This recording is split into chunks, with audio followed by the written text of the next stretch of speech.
Ring Ropes and Turnbuckle Podcast coming up next. Interview with Ugly Gang's own Reyhan. Let's go. Coming up next. Yeah.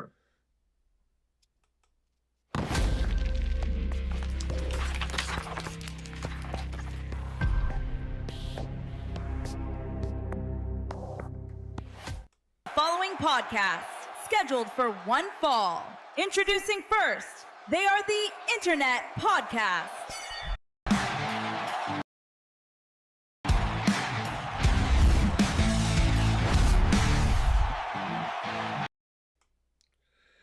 Ring Ropes and Turnbuckle Podcast. It's your boys, the podcast champions of the world. We got the insightful S. Scott Bars Wrestling Media and the dynamic Salute Dark Wing Dub.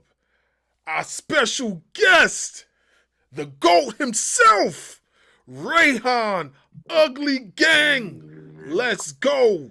Cream pie, poppy. Cream pie, poppy. Hey. Hey. Yeah, round of applause. We got a soundboard. I like this. Okay. Yeah. We gonna give it some. Yeah. Okay. Yeah. All right. Yeah. Man, we appreciate you, man. Like, No problem.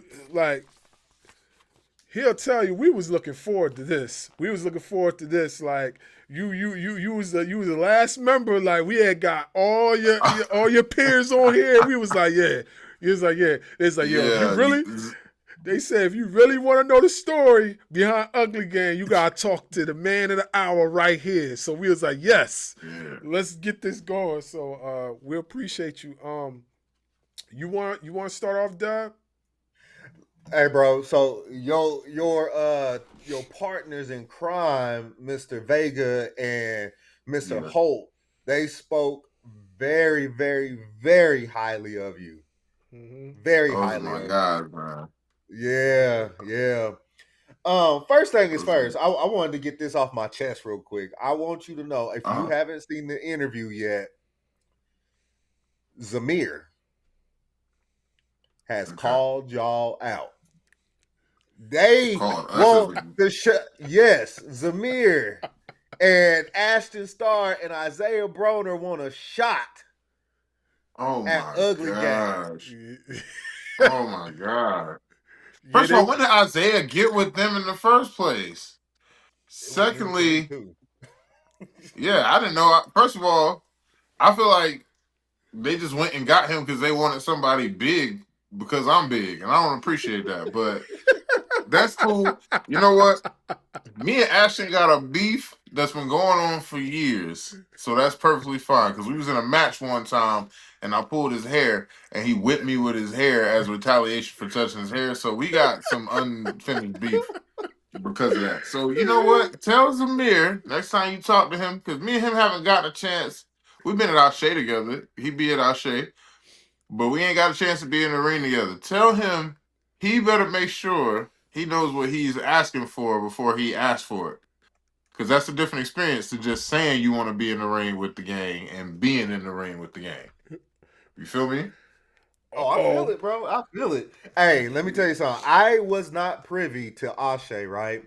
And then one of our good friends, one of our biggest supporters, her name is Ladybug. She's actually the one that put both of us on Ashe. So the very first Ashe show that I watched was Return of the King. And you know what match y'all was in with that one. And let me tell you something. From that, Demon Time. From that point forward, I'm like, Ugly Gang, that is my gang now. Yeah, that was a street fight. That was a crazy match too. That's the thing. It was all over the place. Oh man, I was so sore the next day, bro. I was so just beat up the next day. But that was probably one of my favorite experiences with the fellas, because we don't. Here's the thing. So I've had them Jordan and Zay have been a part of the gang for, I want to say, roughly about 4 years. This has been brewing for some time now. There's a whole layout we can dive into it throughout the course of this podcast. Mm-hmm. But they've been with the gang for a minute. There's more than Jordan and Zay involved in Ugly Gang. They're just the first two that we've presented, right? Mm-hmm. So with that being said, this year, 2025 was really the year we were like, okay, now we're going to start taking bookings together, like making it official. We're a team. And once we announced that we were taking bookings together, like Jordan and Zay were already teaming, so they still got their hustle and flow bookings on the regular, but the Ugly Gang as a whole didn't get a lot of opportunities to team. So that moment there alone was just kind of dope because I got to actually be in the ring with my boys and actually wrestle at the same time with them. Because sometimes it's like the last show, it's just like me and Zay or me and Jordan. It's very rare that it's all three of us at the same time. So that was dope. Yeah. Man, speaking of that last match, why did it seem like you got irritated with Zay? Not necessarily irritated. It's just one of those things where, okay, after we beat Demon Time, Audacity came out. They had some words about questioning us if like we really take this seriously, if we're good role models for like the people watching, good representation of black men in professional wrestling, right? That being said, the only person who can defend our name at that point is us, right? So it wasn't necessarily frustration. It was kind of like more of, hey, granted, yeah, we're still gonna do our thing, but we do have a point to prove. So let's get it. And Zay, I'm gonna be a little harder on than Jordan because Zay doesn't get quite as many opportunities to showcase what he can do as Jordan does. You see what I'm saying? So when Zay gets those opportunities, I want him to make the most of it. So if I see like in that match, Treehouse and Saeed were kind of getting the upper hand on him at certain times. Yeah, I'm gonna get a little frustrated just because I know what he's capable of, and I'm like, you're not showing everybody else what you can do right now, So I need you to really kind of lock in and show what you're able to do. So I think that's where the frustration looks like it's building, but it's not really frustration in the sense of like, hey, bro, let's get it together. Let's kind of tap in. And it is a little bit of, if I need to step in, I can and will, as you saw. So like, I'm not going to say being frustrated is going to be above me at any point in time because we're all human and you're not going to be on the same page all the time. There's going to be miscues from time to time and things of that nature. So there might be some frustration every now and then. But the reason why we work so well is because we know how to get past those frustrations, work through them, and focus on the bigger picture. You see what I'm saying? So I feel it. Before I pass it on to my co-host over here, my boy, what we got to do to become honorary members of Ugly Gang? Well, you already got the first step. You got a shirt on. All right. Hey. So that's probably the easiest way to do it, right? So you have gang, and then you got gang affiliated, right? So like the last show you saw me, Jordan, and Zay out there, that's gang. Then Chase was with us. Chase isn't gang, he's gang affiliated. You see what I'm saying? Like he tight with the gang, he wants to be gang, but he ain't quite gang. You feel me? I feel Then it. you have non-active combatants who are gang and then gang affiliated. That would be people like you who don't wrestle, but you could still be gang. You see what I'm saying? Or you could not wrestle and be gang affiliated. You feel me? Like you still rep the colors. Simple as that. Now we got to catch you at a live show to make it official. But as of right now, you on the right path with the shirt. We just got to make it official in person. That's it. Yeah, it's a little tougher for me than it is for him because I'm in Oklahoma, so that's a little tougher. So about that, yeah, about that, we may have to by proxy make you an official gang member by like from distance. You know what I'm saying? Like crown you via podcast. Like, hey, there you go, you in there. You know what I'm saying? You've been knighted. I'm all right with it. I'm all right with it. There you go. If I was in the other room, I'd night you with a cream pie, and that would be it. They in the other room. Yeah, So. he about made me choke. Hold on. Yeah, hey, yo, that's crazy. Yeah. Oh, God. Yo, yeah. That gets Yeah, that's wild. That's wild right there. Yeah, that's wild. Oh man. Yeah. Yo, that's funny. Hey, speaking of schedules, right? You have Right. one of the busiest schedules I have seen on social media. I've watched you train people, and then I go up on a post and you got a world championship match coming up against their own father. It's so I know it's you and there's somebody else involved in there too. Am I correct? Or is it just you? Yeah. It's you and somebody. Who's the other opponent? It's my estranged son, Yaya, the gifted one. Oh yeah. Oh yeah. Yo. Yeah. So Yaya is a Ashe original. Obviously, me and him were in the territory match at the first Ashe, Team North Carolina versus Team Georgia. Mm-hmm. We haven't been seen much on camera. So here's the thing, right? I'm very much a big supporter of like having your people's back at all times, right? The reason why Ugly Gang made it to Ashe before anywhere else was because we were entering a situation in Ashe where people were just like doing whatever they wanted to do. People were attacking people. Darius Carter and Billy Dixon were fighting all the time. Trev from Demon Time was attacking Jordan from behind and things of that nature. I got attacked from behind on multiple occasions.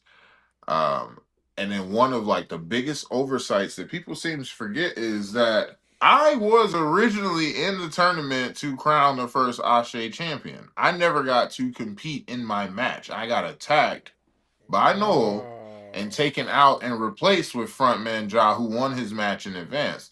So when that happened, mind you, up to that point, I hadn't wrestled much at Ashe. At that point in time, I think I was 2 matches in at Ashe. I had the first match, then me and Trevor wrestled 1-on-1, and then the entry into the tournament was going to be my 3rd time wrestling for Ashe.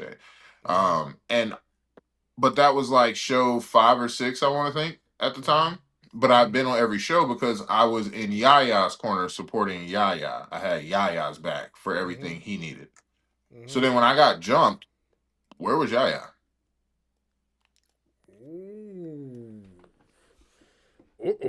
And then backstage, I talked to him about it, and he was like, well, I had to get ready for my match. All right. That's cool. Get ready for your match. But if somebody had jumped you before your match, I would have been out there trying to make sure they didn't do enough damage to keep you out of the tournament. So he didn't do that. So even though Ugly Gang has been an iteration behind the scenes for years, brought them to Ashe because I was like, my boys ain't really my boys. Nobody from Team North Carolina had my back. Ian didn't. Movie Mike didn't. Yaya didn't. All 3 of them were on the show that I got jumped. Nobody did anything. You know what I'm saying? So at that point, it became clear to me I need to have my own back and have people that are going to have my back and people whose back I can have because I know it's mutual understanding. That's why I brought Zay and Jordan in. Yaya and I, fortunately, will have to be on opposite sides of the table for the championship match, and it's nothing personal. It's just business, but I want that title. Unfortunately, I'm not getting that shot at Ashe anytime soon, it seems like, so we're going to take it where I can. Battle Club offered me a shot at the title. Darius accepted. We're going for it. I'm bringing it back. So, basically what you're saying is that we could have possibly seen you in the All-Father's place instead of Darius. Basically. Absolutely. 100%. And it's one of the major what ifs, I guess, for Ashe now is like, because I could have been the inaugural champion. And it's just like, I'm one of those guys in wrestling that I feel like, okay, in the North Carolina scene, a lot of the guys around here treat me like I've actually done something in this business, right? Like there's a lot of guys that come in here, oh, I want to work you and things like that. Now, when they say stuff like that, it's always confusing to me because in my eyes, I haven't done anything to justify that, right? Not that I'm chasing accolades, because I'm not. I'm in this to have fun and get my creativity out and just do it. If something comes of it, that's great. But if not, we're gonna have fun while we're doing it. That's the main thing, right? That being said, it's one of those situations where it's kind of just like, I don't chase accolades, but at the same time, I do still recognize the importance of it. Right. So 10 years in, I don't have a lot of accolades to my name based off of like, that really means something. You feel me? For instance, the PWI list just dropped today. It's always such a sensitive subject for people, and it's never a sensitive subject for me because it's just like, that's just somebody's opinion. You can't really control anybody's opinion. They have qualifications for the list that you have to go by. But at the end of the day, it does just come down to somebody's opinion. And at the end of the day, you could be the best wrestler in the world, but if the person that determines the order of the list doesn't think you're the best wrestler in the world, then that list isn't going to reflect that. Right? Does that make you doubt your ability? No. Does it make you question if you're good enough? No. It's just an accolade. It's an accolade I don't have. I've never been on the PWI list, but it's something that, even though I'm not chasing it, before it's all said and done, it would be nice to say that I cracked the top 500 wrestlers in the business. You know, right? That type of stuff I see as stuff that justifies people in North Carolina being like, oh, I really want to work you. You're like a dream match for me. Based off of what I've accomplished, I don't think anybody should personally be saying that to me, but I still have guys that say it. You feel me? So with that, I do take it as, it's not like I'm like shooting it down, like, oh, don't do that. Don't make me a dream match or anything like that. By all means, if that's what you want to do, that's what you want to do.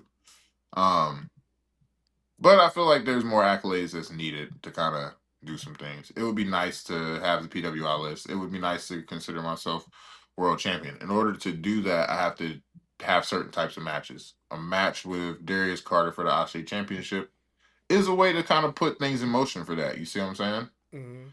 So this is all about me, I guess, adding some validation to the outside eye to what I've been doing for the past 10 years. Let me ask you this. You don't think that, like, because of, all the folks that want to face you in the ring, right? You don't think you're downplaying yourself a little bit? Because the reason why I say that is that, in their eyes, you could be like, how people looked at, all right, how people looked at what's his face? Ron Simmons. You know what I'm saying? Farouk. How people looked at Ron Simmons. Everybody wanted to be a part of what Ron Simmons was doing at one point in time, right? And like you don't think it would sound like kind of crazy, like for Ron Simmons to be like, I don't look at myself like that, because you see in our eyes, this is you're like what the model professional wrestler representing us should look like. You understand what I'm saying? So you don't think like when you say that, like it's just kind of like it just kind of downplays it a little bit, because like obviously there's a lot of people that look up to you. Yeah, I guess it could kind of be looked at downplaying it a little bit. Yeah. I think it's more so like it catches me off guard, right? Like, I don't expect that type of reaction. And it could be we are our toughest critics, like a little bit of that kind of playing into it, where I expect a certain level of excellence from me when I do certain things. I am a bit of a perfectionist when I decide to do something. I will admit that. So if the end product is not what I intended it to be from Jump Street, I'm not satisfied with it. That being said, that doesn't mean it wasn't good. Doesn't mean it wasn't great. It just means it wasn't what I pictured, so I'm not happy, right? Mm-hmm. That being on the flip side of things, if I'm never gonna like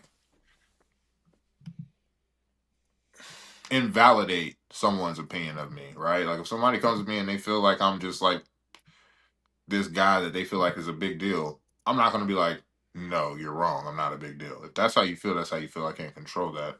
Mm-hmm. Um, it catches me off guard when I see that, and I guess like in my head because certain things that are big things to other people may not seem like big deals to me, right? Because one thing, um, Gabriel Kai, one of my favorite people in the business, love that dude. Like he told me, you have to realize that just because you're not doing everything you wanted to do doesn't mean you're not doing stuff that other people are trying to do. Um, and that was something that kind of stuck with me because it was like, you're right. Because there's stuff that I have done in this business that doesn't seem like a big deal to me. But then there's people that come in and they can't do that, or it takes them forever to do the stuff that it took me like a year or two to do. So, in that sense, I could see it because he was like, a lot of reason why the people in North Carolina think you're such a big deal is because you rarely wrestle in North Carolina. You literally travel most of the time for your matches. And I was like, well, yeah, because that's how I was taught to do it. Like when I first came in to the business, my OG outside of my actual head trainer George South was Cedric Alexander. Mm-hmm. So I went to training my first night, took my first bumps. Sid was at a ROH taping at the time, so he didn't make that first night. The second night I came in, him and Swole were there. I did my training. We talked to George, and afterwards, Seb was like, "I like your energy. You're going to IHOP with me and Ariel for dinner." And then from that point forward, it was a done deal. He forced me to hop in cars with him to go to shows, and he wasn't booked in North Carolina. So if he wasn't flying, being flown out by the companies that were booking him, which a lot of them were, because he was on ROH at the time. But there were a good handful that he would do the drive for, and if he was doing the drive, he made myself, Yaya, and Ian hop in the car with him as his, like, hey, let me introduce you to these promoters. Let me get you guys on the road. Let me show you how you're supposed to do this business because nobody else is going to take the time to do that. The upside to it, all his promotions were out of state.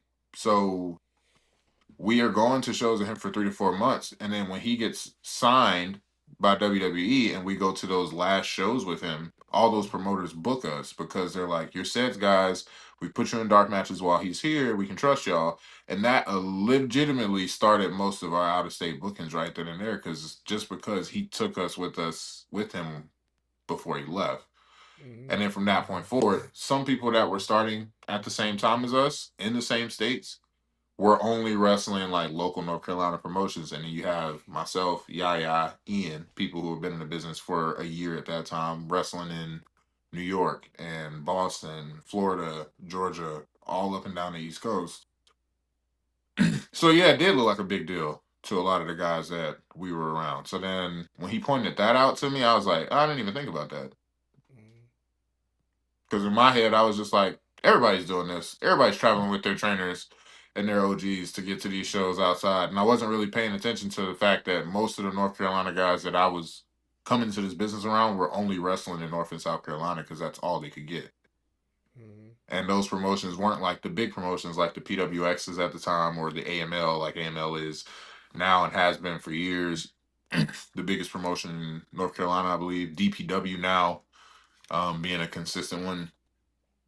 Those like size crowds, that wasn't the size crowd they were wrestling for in North Carolina. We're talking about like fairs and carnival shows, or no knock because I also cut my teeth at this promotion in a WA, which has grown significantly since I wrestled for them.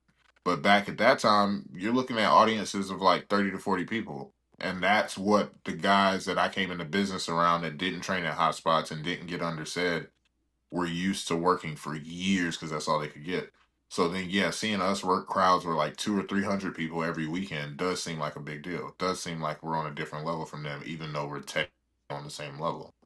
So it's just all about readjusting like my vision on what I've done, I guess, and how I see what I've accomplished. And just kind of being happy with the fact that I've been able to do this for 10 years and still walk um, is a blessing in general. So um, I try not to downplay it so much because you have those guys who are like you're not trying to be humble, but you do end up being a little too overly humble sometimes because you're not used to making a big deal about what you do for stuff. So Yeah, yeah, I that try that not to that downplay it too much.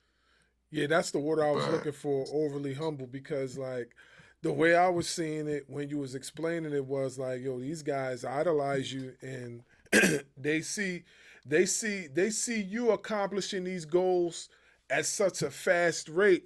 And even though you might not see it that way, but they see it that way. So, sometimes it's kind of like, well, I'm gonna take it for what it's worth. You know what I'm saying? I'm gonna take what they say yeah, and I'm gonna make it my own. If they feel as if that way, then maybe I should, present it in that way, and then like just like the big homie showed me, then maybe I should show them. You know what I'm saying? Just kind of like, just like, you just extending the hand, and it's okay. So this is how I do it, because I look at it much like the music business. You know what I'm saying? Like I hmm write music. A lot of the folks that I've dealt with, within like, the underground to the industry, a lot of people showed me, okay, yo, this is how you need to write the 16. This is how you need to do the 24. This is how you need to do the you know what I mean? Just how to conduct yourself on a song. And then I just took what yeah, they said, whether I agreed or disagreed, I just took what they said and I just honed it and made it my own. You know what I mean? yeah, But yeah.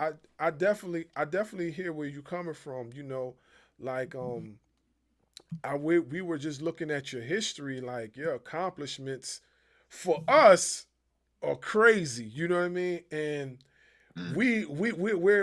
we're hoping to definitely, but matter of fact, so before I pass it up to Doug, this is what I want to ask you, right? So the Battle Club Pro match between you and Darius and Yaya, right? Where can we watch that? Mm. Because we definitely want to review that. Ooh, that's a good question. I hope I don't get this wrong. I'm probably gonna get it wrong. But I will fact check it and send it to y'all. Y'all can put it in like a link or something or upload it however we need to from that point forward afterward. Okay. Battle Club, I want to say, I know for the longest they streamed on Title Match Network, right? Mm-hmm. I believe they still have a title match deal, Mm-hmm. but typically they will post the matches on YouTube like a week or two after they've happened, Okay. right? So I will double check and see if there's a live stream. Message Joe and see if maybe there's a live stream, and if there is one, I'll shoot it over to one of you guys in the link, so that way y'all can, like in the message chat that we have, so that way you guys can have access to it. Post it if you want to post it as well. But at least that's a way for you guys to check it out. But typically they do Title Match Network, I believe is where they've been in the past. So Yeah, I've seen Title Match Network before on YouTube and stuff. I watched a few of their classic matches that they have been showing on there. Yeah. So so basically everything that you're saying has just come full circle, because everybody that's involved in this match you have history with. You have history with Darius, you got history with Yaya, who like that dude is phenomenal. For we yeah, watched him. We watched him. yeah, Dude is like a 747 doing a swanton bomb, and we was like, yeah. "Yo." Like I can't take nothing away from him. Yaya is probably one of the, if not the one of the best wrestlers out of North Carolina, if you ask me. Like, and that's me just being honest. That's all the respect in the world to him. Mhm, I may not agree with some of the things he does from time to time, but um, he's one of those guys that he started. I want to say maybe 6, 7 months before me. He started training about 6 or 7 months before I did. mhm, And by the time I started training, you couldn't have convinced me that he had been training for less than 10 years because he mhm, just picked up stuff so fast.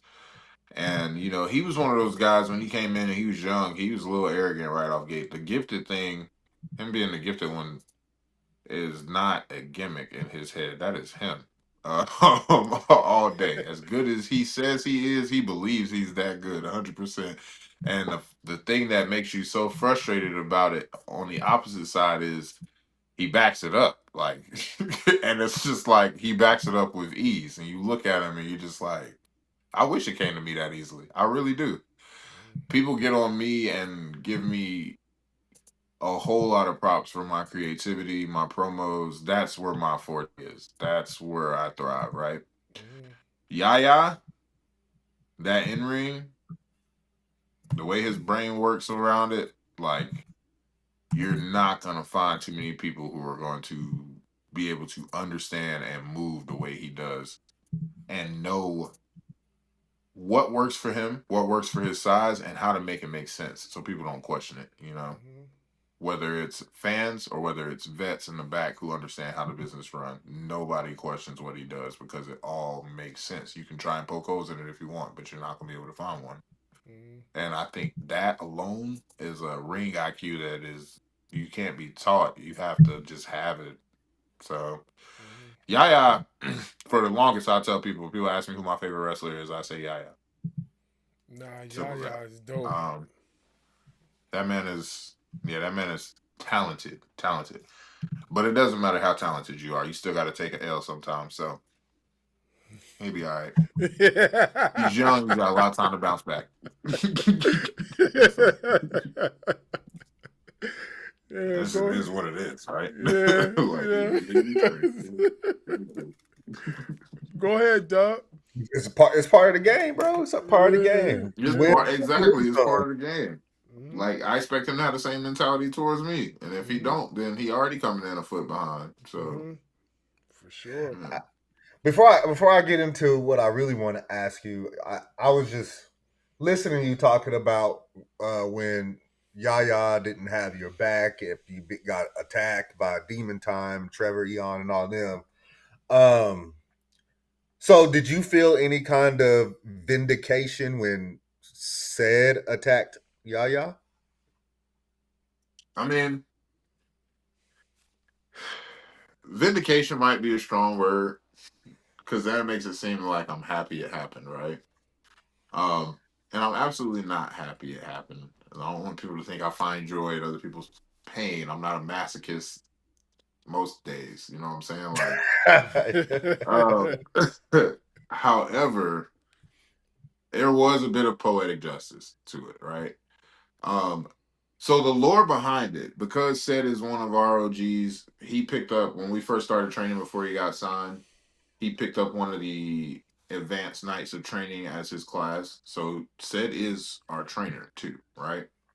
The things he's been saying at Ashe towards Ian, towards Yaya, it's just how he personally feels based upon where he left them when he left to WWE. Now, what people don't know is right before Ced left, at that one of those same promotions, the little smaller promotions, NAWA that I mentioned earlier, they ran a tournament, and Ced was in the tournament, and he got to wrestle all his trainees except for one. Right? Cream pie, Poppy. Exactly. He wrestled Yaya. He wrestled Ian. He wrestled Bobby. He touched all his trainees he got to get in the ring with except for me. And that was before he got signed. So now for him to come back all these years later and get back in the ring with those guys, and it's still the same outcome as before, they haven't, in his head, improved any. Well, then you kind of got to pay the piper at that point. You got to, if your OG is expecting you to do better than what you did, then you got to answer for why you did as poorly as you did in his eyes at some point. You can't just, he's not just going to let that fly by. He's expecting greater things from us. So vindication, maybe not, but it was poetic justice. It was like sweet victory a little bit because, Have you maybe had you're any not as focused as you thought. Have you had any conversations with Ced since he's been back about how he feels you're doing? No.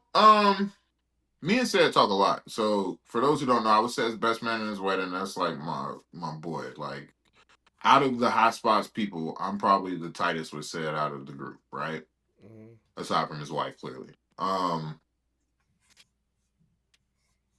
Me and Said kind of have this understanding. Like there's nothing he can really say to evaluate me right now because we haven't been in the ring together at all. He has no measuring stick of where I was and where I am now, other than outside perspective, right? Mm-hmm.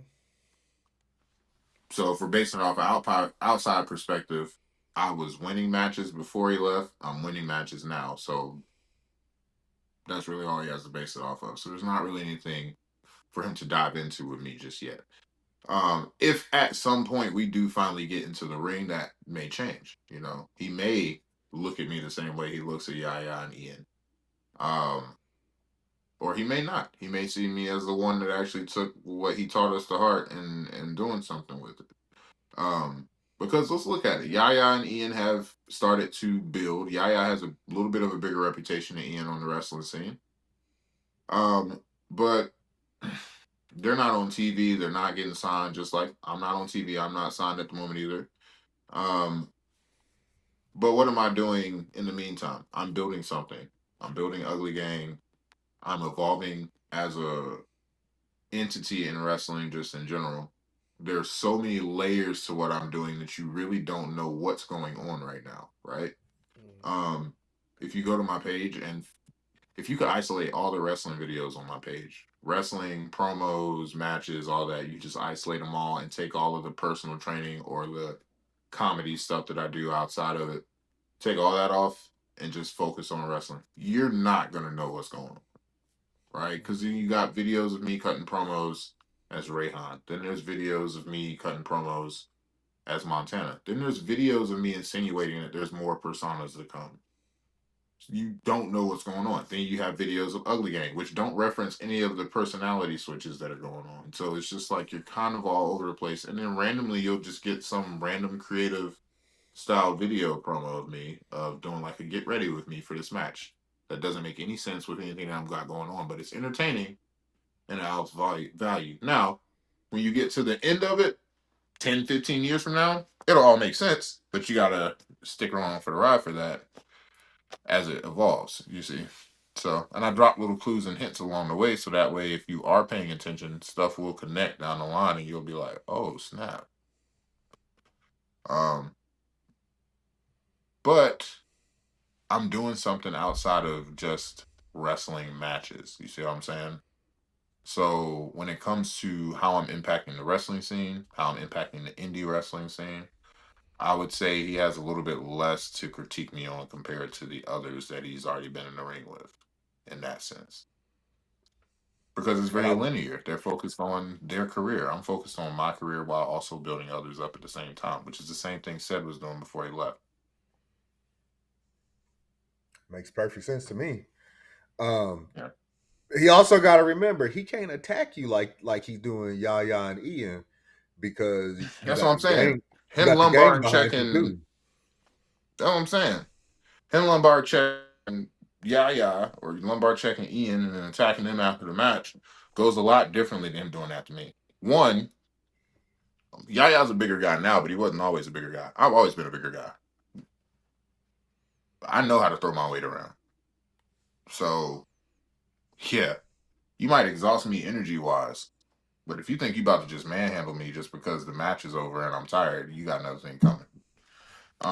And then secondly, like you said, it's not just me. You put your hands on me, and immediately the gang is coming out, and you don't even know who technically is all in the gang. You just know the two faces that I've shown you so far. So you never know really who you're looking out for at that point. I want to backtrack to that just real quick because Mm-hmm. Zay made reference to you three aren't the only ones. So I'm not going to ask you to tell me who, but how many more can we expect? Yeah.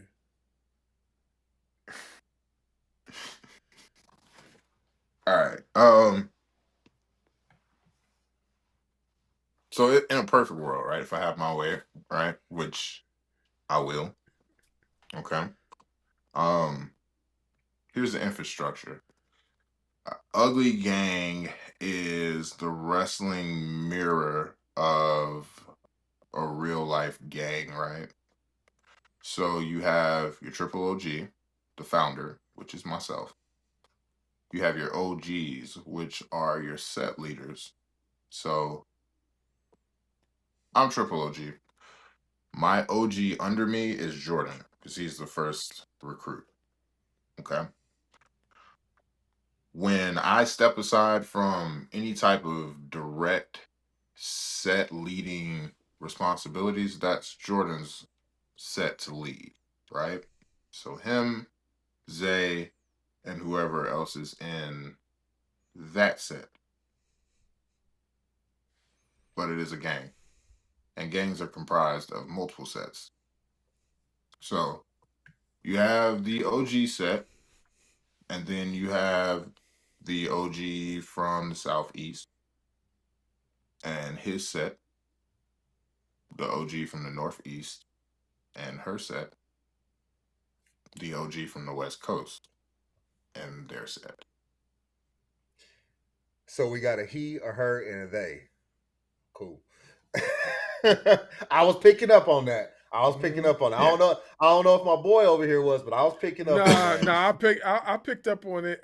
I picked up basically he's saying they like the Wu-Tang. They like the 36 chambers. That's basically what he's saying. He's the RZA. Crazy you said that. He's it's the RZA. Crazy you said that. Yeah, I listen to everything. It might not seem like I was listening to everything. I was listening. That was a perfect reference. Yeah. That was a perfect reference. Because 2 years into the business, me and the guys around me got dubbed as the Wu-Tang Clan of professional wrestling. Okay. Mm-hmm.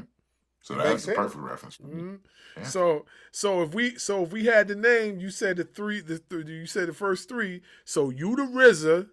So I'm expecting to the Raekwon will have to be Jordan, and then the Ghostface will have to be Zay. You know what I'm saying? Because Zay, those are the three. Those are, if you look at it from a Wu-Tang perspective, those are the three most notable.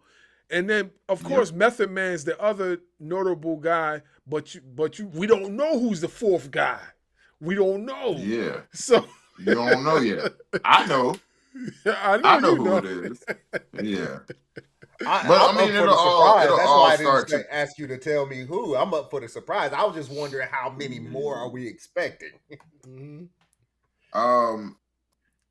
I have some plans in mind that I would like to do for reveals. Now the thing is,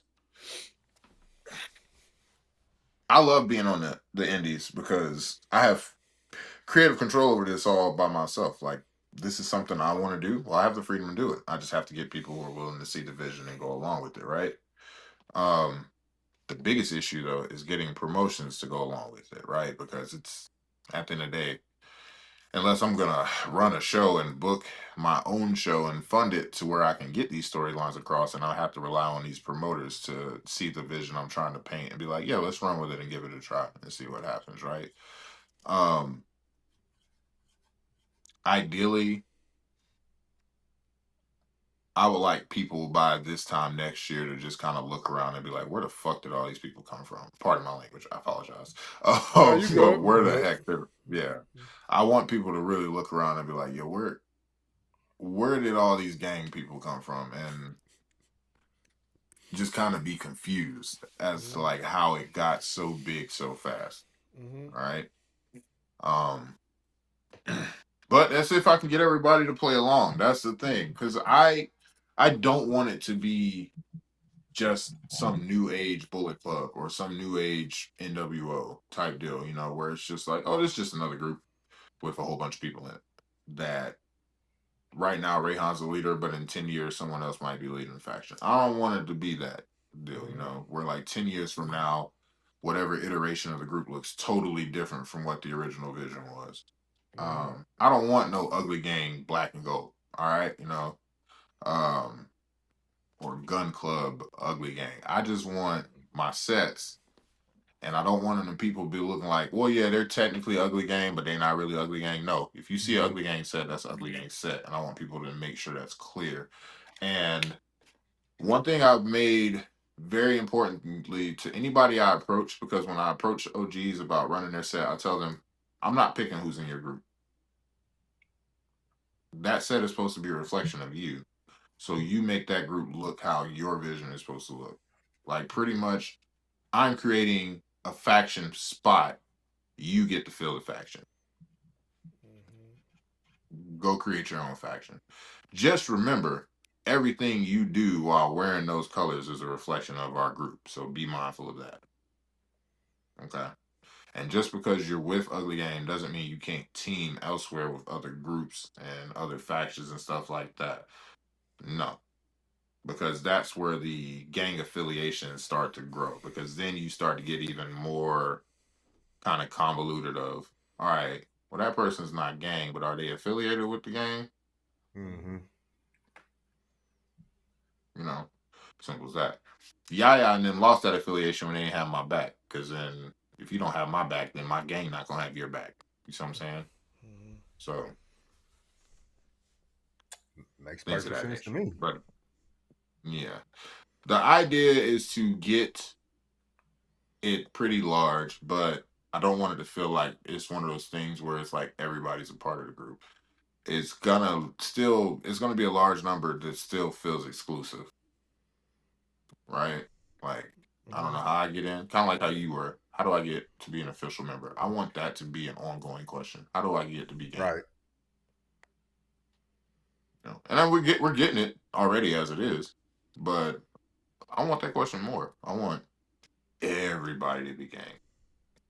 So y'all heard it, people. I've already been dubbed because I'm in Oklahoma, so I can't really get out to a show. Yeah. You know what I'm saying? Yeah, he denied it. You feel me? We're gonna do it I want to take it back to the beginning. What got you into professional wrestling? So I'm a little bit of an anomaly. I'm not one of those guys that grew up watching it. I stumbled across a WCW broadcast when I want to say like 6 or 7. And immediately my mom made me turn it off because I had anger management issues and she thought me watching something with violence wasn't going to help. So after that one episode that I watched maybe 15 minutes of, I didn't watch wrestling again until I was 13, maybe 12. First episode of SmackDown that aired. Mm-hmm. Because we didn't have cable growing up. Well, we had it at a young age, but then we lost it. So there was no Monday Night Raw at all. It was just strictly when SmackDown became a thing, I could watch SmackDown. And I was in middle school, so all my friends were watching it at the time. So I hear them talking about, oh, there's a new wrestling show coming on UPN at the time. You should watch it. Everybody's gonna watch it. The Rock's gonna be on it, blah blah blah. And I'm just like, who the heck is The Rock? And I turned it on just because I knew my friends were gonna be talking about it that following Monday, because I think it was Friday night SmackDown, or it might have been Thursday, I think, when it first started. But I knew the next time I went to school they were gonna be talking about it. And I was so used to just being the kid that didn't get a chance to talk about the popular stuff because my family was super Christian and everything was demonic and didn't get to watch stuff, just in general. So this was the one thing that I could finally get caught up on and actually be like in the know about. So I watched that first episode and watched The Rock run Triple H down on the microphone.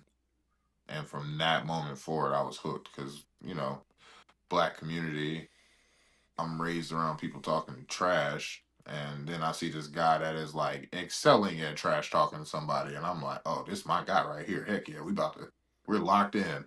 So from that moment forward, I was hooked. I was a fan. I was sneaking downstairs every Thursday or Friday, depending on when SmackDown decided to want to run that year.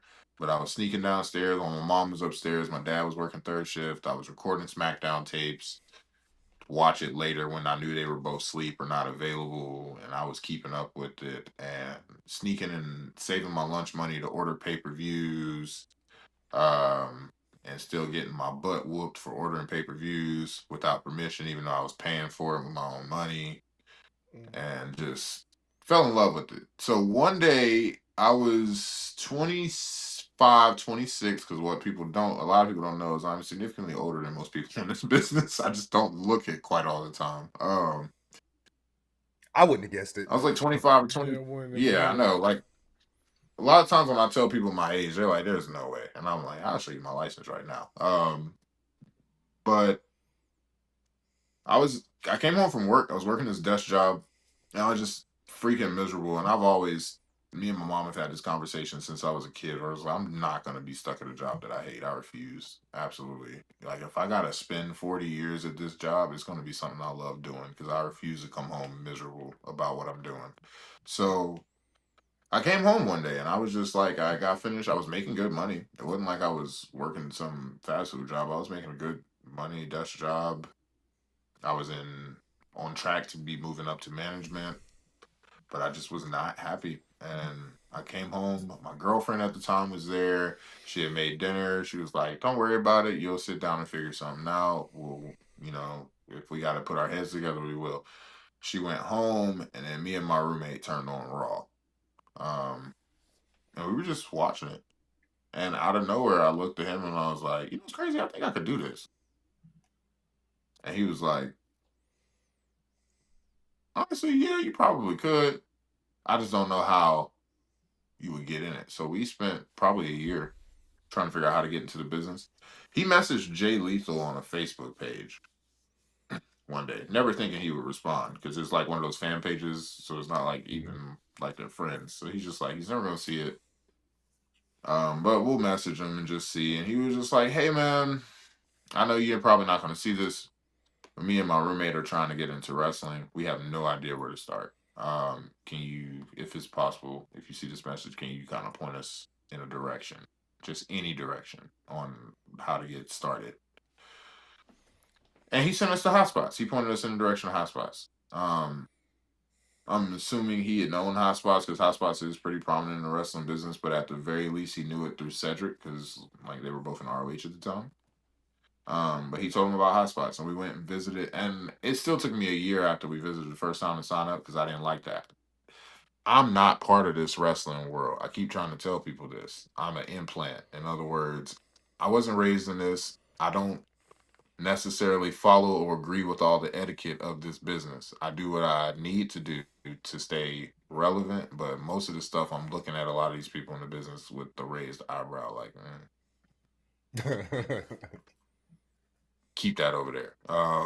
You know what I'm saying? Like, so I have to remind people all that time, all of that all the time. Like, the stuff you're expecting normal wrestling fans to react to, the way you're expecting them to react, do not expect that from me, because you're not going to get that from me. All right. So that being said, when I first went to hotspots, I'm coming from a world where you meet people and you automatically offer them respect just off principle, and they offer you respect back until one of you violate, right? I'm not used to, even though I can be a bit of an a-hole from time to time, I'm not used to unprompted a-holeness, and I don't respond to it well. Like, I'm very much if you're going to be an a-hole, I'm going to check you on it real quick and test how much you want to be an a-hole, and if you really want to back up how far that goes, right? So I walk in to do the open house, and I don't think we didn't even sit down to watch training. I didn't meet George that day or anything like that. I didn't like the vibe of the person in the front office. Now, as I got to know him later, I just realized that's just him. It's nothing personal. He wasn't being an a-hole. Well, he was being an a-hole, but he's an a-hole to everybody. And you start to just kind of realize he's not doing it to be an a-hole. It's kind of humor to him, in a sense, right? You just don't know him, so it's a little off-putting if you don't know him, right? But he was very much a-hole, and I very much gave him a-hole right back. I very much was just like, "All right, bro, if that's the attitude you want to give me, I'm gonna give you attitude back."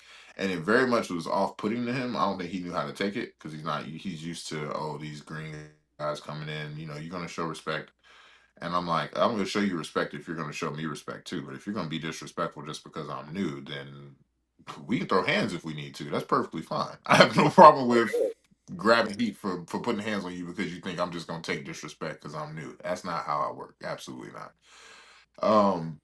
So it took a whole year for us to go back to high spots after that because I literally told my roommate, I said, if I train, I'm gonna beat his ass.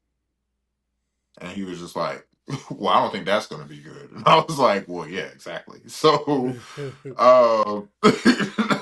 so we took a year looking elsewhere at other schools, and then ended up back at high spots and actually sat through the training. He and the guy that was at the front desk wasn't there that time. So I went and talked to George directly and met him and sat in on the training.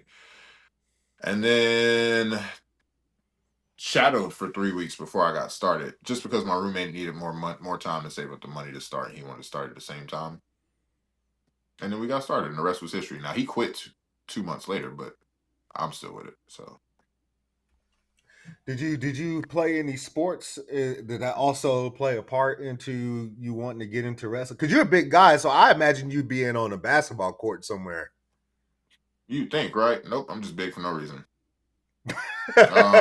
I played intramural basketball at my church, so church league, for 1 year, and I was the best player on the team, which says something. So, yeah. And when I say it says something, it don't say nothing good. Let me be very clear about that. All right. If I'm the best person on your team, you should probably quit. We're not winning. Okay. Simple as that. Because the thing is, in high school, I was 6'2", right? I didn't break 6'2" until I didn't go higher to 6'2", so I hit college. But 6'2" in high school, for a lot of basketball teams, especially in the church league, is a center.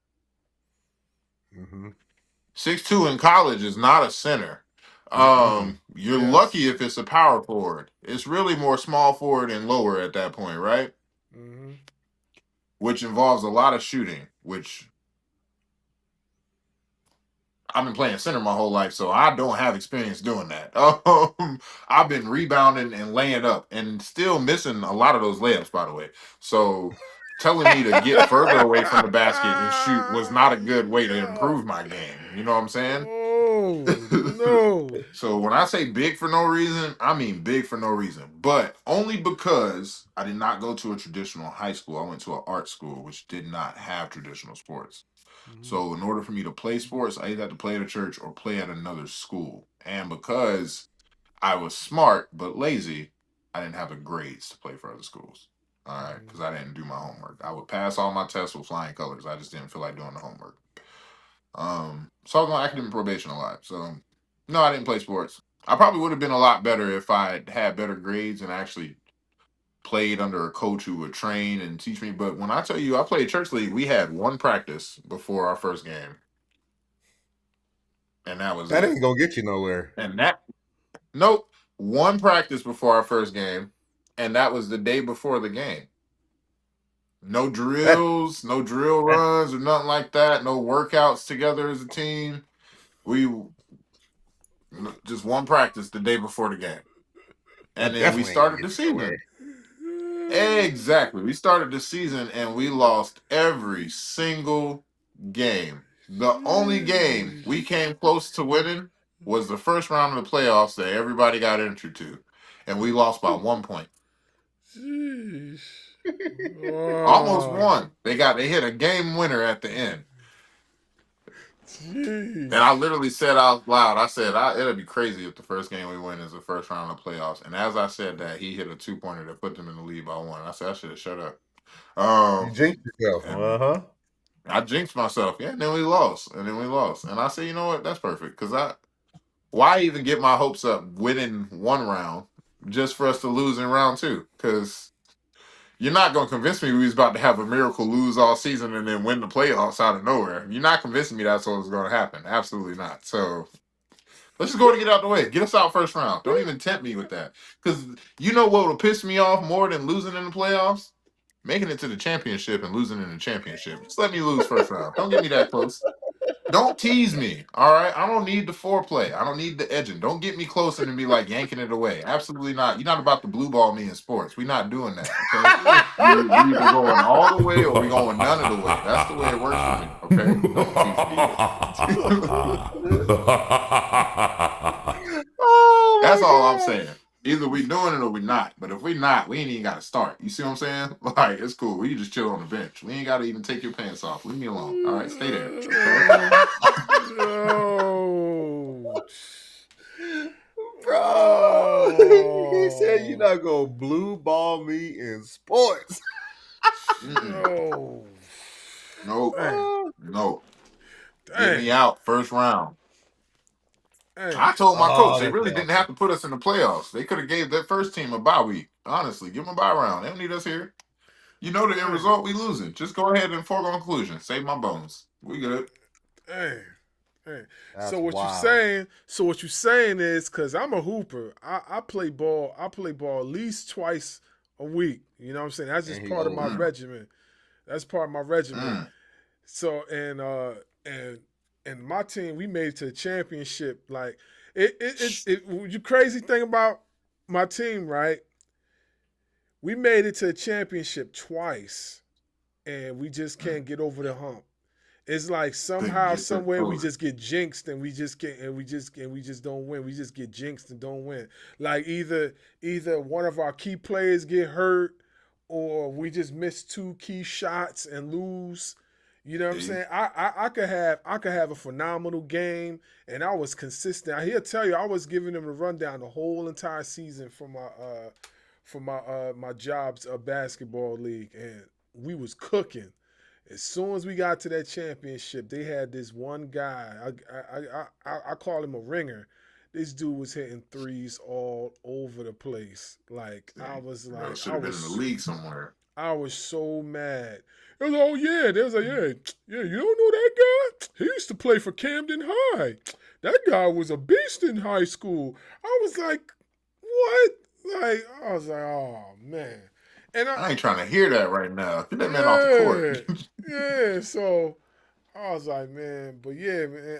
So basically, what you're saying is that I come up there to Ashe to watch some matches, and you guys are out there hooping. Like I'm not expecting to see you. Is that what you're saying? I'm not expecting to Oh, see you out there. you can 100% expect to see me on the sideline. 100%. Yes. Absolutely. I'm gonna watch all day. I'm gonna talk my shit from the trash from the sideline. But I'm not playing. No, absolutely not. But let's also give you a little bit of insight to Rayhan's body condition. I have 0 ACLs in my body. Both of them are gone. All right. So I Oh, do, yeah, hooping is wow. yeah, hooping is not a thing for me right now. I actually tore my ACL the first time playing basketball. So, Wow. yeah. I was a camp counselor at a YMCA. That same roommate that started training with me in wrestling was also a camp counselor. We both had our own classes for summer camp of kids, and we made our kids play basketball against each other, which mean we were just playing against ourselves, me and my roommate. It was Michael Jordan versus LeBron James, I guess, at the time, right? Mm-hmm. So I call myself being fancy because I got a bunch of little second graders running around that can barely dribble, and he got a bunch of little first graders that can't dribble at all. So we over here just getting fast breaks, running back and forth, me and him, layups, dunks, just because we can. Well, one of my kids thought it'd be a great idea to step in front of me while I was on a fast break, and I tried to sidestep to avoid just knocking the kid's head off and blew my whole ACL out. From that point, that's probably the last time I played basketball. Whew, man. Them ACLs ain't no joke because I tore mine when I was in the army and they kicked me out and they said you're not useful to us anymore. So I got that medical discharge. Them ACLs ain't no joke. They don't play about it, bro. And then I got the surgery to repair that. That was in 2010. 2015 is when I started wrestling training in May. And in October, 2 days after my birthday, I was in one of Sed's training classes, and one of the guys, we were doing 5x5 drills. One of the guys got really blown up, and I asked him if he needed a second. He said no, but he did need a second. So we were doing the up and over portion where pretty much you shoot your partner into the corner, and then they jump and kick their legs up, land on the other side of you as you dunk under, and then run to the other corner and do it again, back and forth 5 times until you switch. Who I have him shoot me into the corner after he tells me he's good, even though I tell him he's not. He says he's good. He promises. Shoots me in the corner. I go up. I jump up, I post, I look, brother is still in the other corner, just gas. I was like, he's not coming. I bring my legs down to land. As soon as I bring my legs down to land, brother runs full body straight into the side of my leg, knocks my ACL out of place again. Mm-mm. Mm-mm. Yep. So I didn't get surgery on it. I just rehabbed it for a couple months, put some braces on, started wrestling again. Wrestled on it for, that was 2015. So wrestled on it for a year and a half. Went to training in February of 2017 and went to go do a jump splash in the corner in training and blew my other ACL out when I went to go do it. Yeah. So then I was going to actually get surgery on that to get it repaired. And then that's when they discovered I had leukemia. And they were like, yeah, so you kind of got to get that fixed before the ACL. That's a little more important. By the time I finished with chemo for that, I had rehabbed my leg up to where it didn't feel like I needed the surgery. So I've just been going around with no ACL since. Wow. Yeah. Wow. That is a heck of a story. Like, so basically wrestling, you was destined for it. There was no escaping that. You was destined for wrestling. No whatsoever. No whatsoever. It was, I'm one of those people that's like, when I try something new, I'm always like, I'm going to give it a few years just to make sure I've given it my best before I decide whether it's a yay or nay, right? So I gave myself 5 years. I said, I'll give wrestling 5 years for me to fall in love with it before. If I'm not having fun in 5 years, I'm out.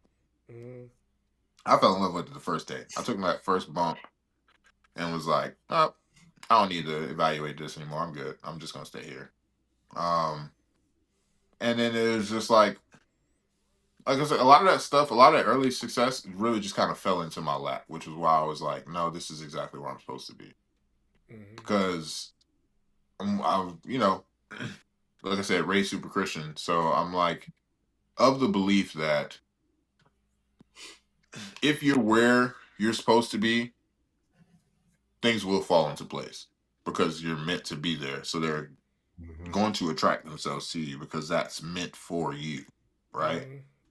So that's usually my confirmation for a lot of stuff. If I have a big decision to make on something I want to do or a move I want to make, and if me doing it have any resistance none whatsoever, or the little bit of resistance I can tell is trying to prevent me from accomplishing something great, that's a sign that I made the right decision. I'm on the right path. I just gotta follow it through, right?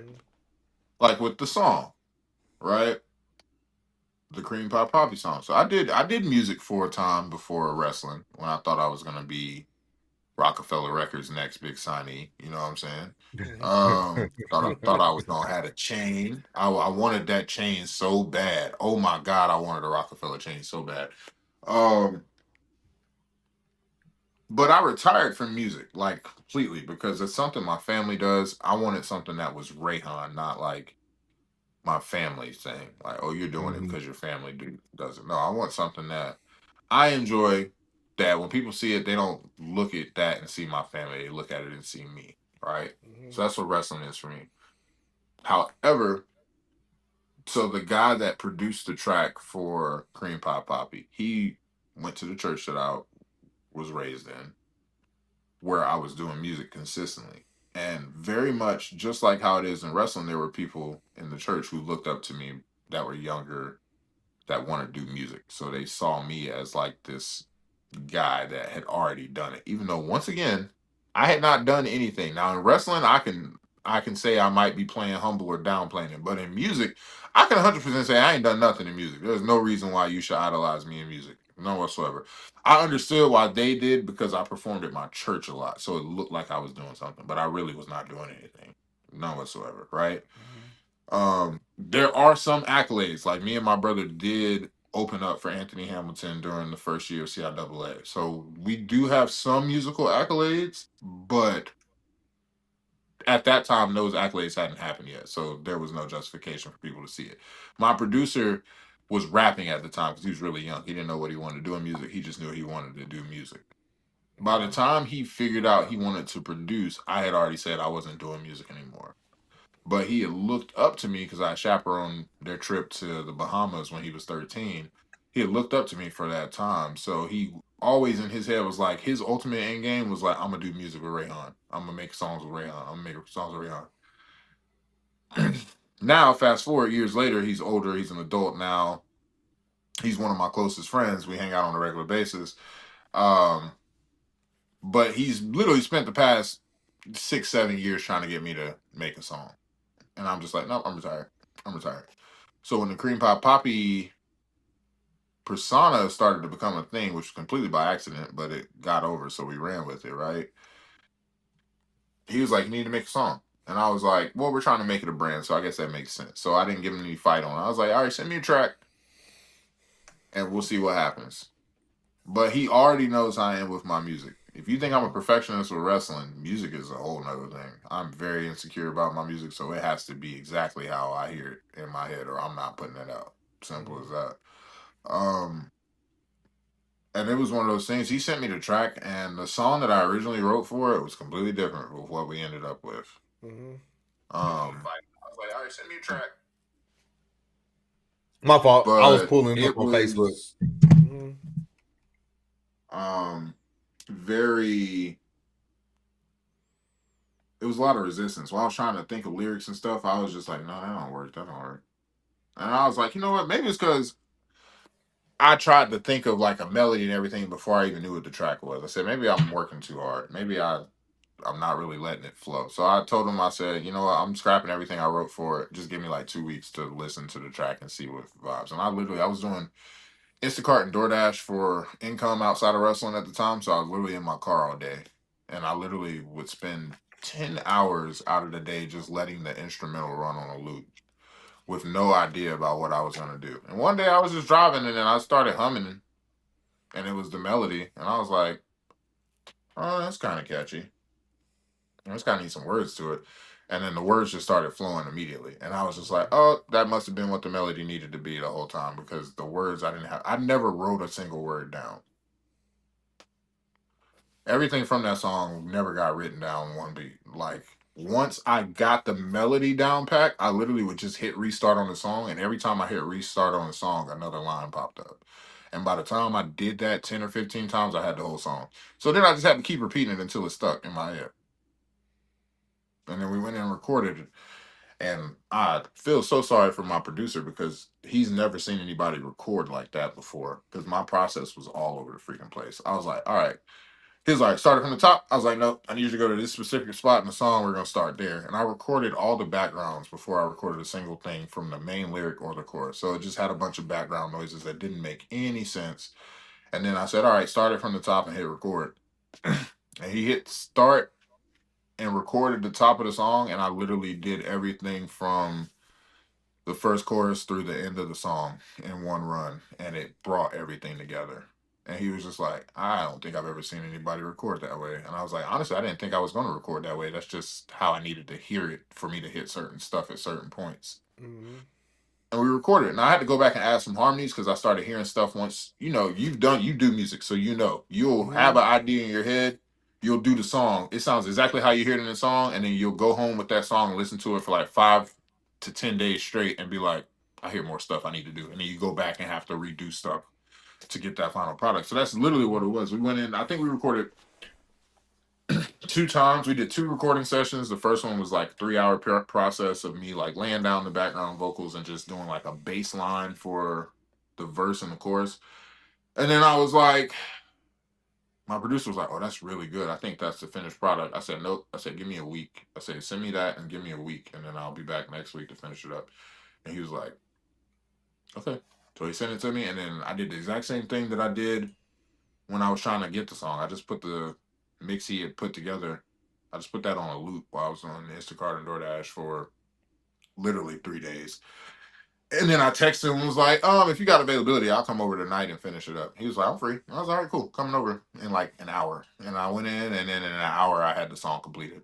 And we were like, he was like, no, that's exactly what it needed. And I was like, yeah. So it all started to flow. And that's really what the point is. So like with wrestling, I know I get long-winded. I apologize. But that's kind of how it was when I got into the business. Things just fell into place so easily for so long. Pretty much all the way up to that first extra spot where we were getting beat up in the bar by Cesaro and Sheamus. So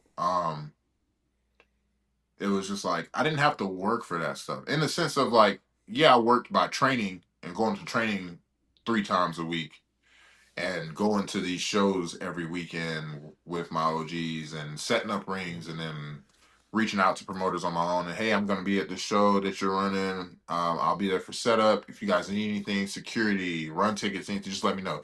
I did all that stuff. Like all of it. I did all of it. I didn't skip the process or anything like that. I don't want to cut you off, but did you just say Cesaro and Sheamus? Yeah. Yeah.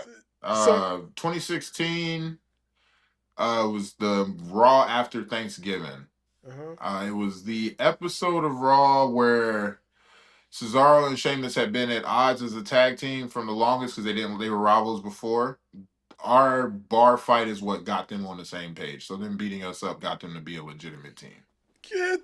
And then that's also the episode where they got the name for their tag team, the Bar, because they beat us up in the bar. What? Oh, now you're making me want to go back and watch that episode so that I can see you guys.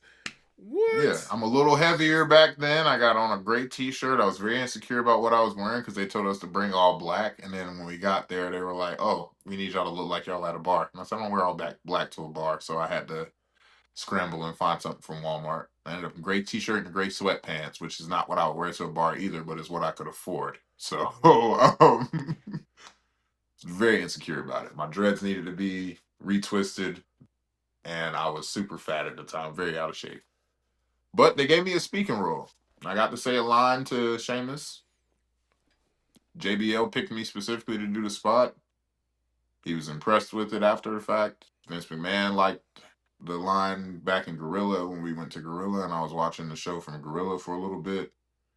And he saw the pre-recorded spot air live. I said arse instead of ass because we were talking to Sheamus, and I just felt like it made sense since we were being sarcastic.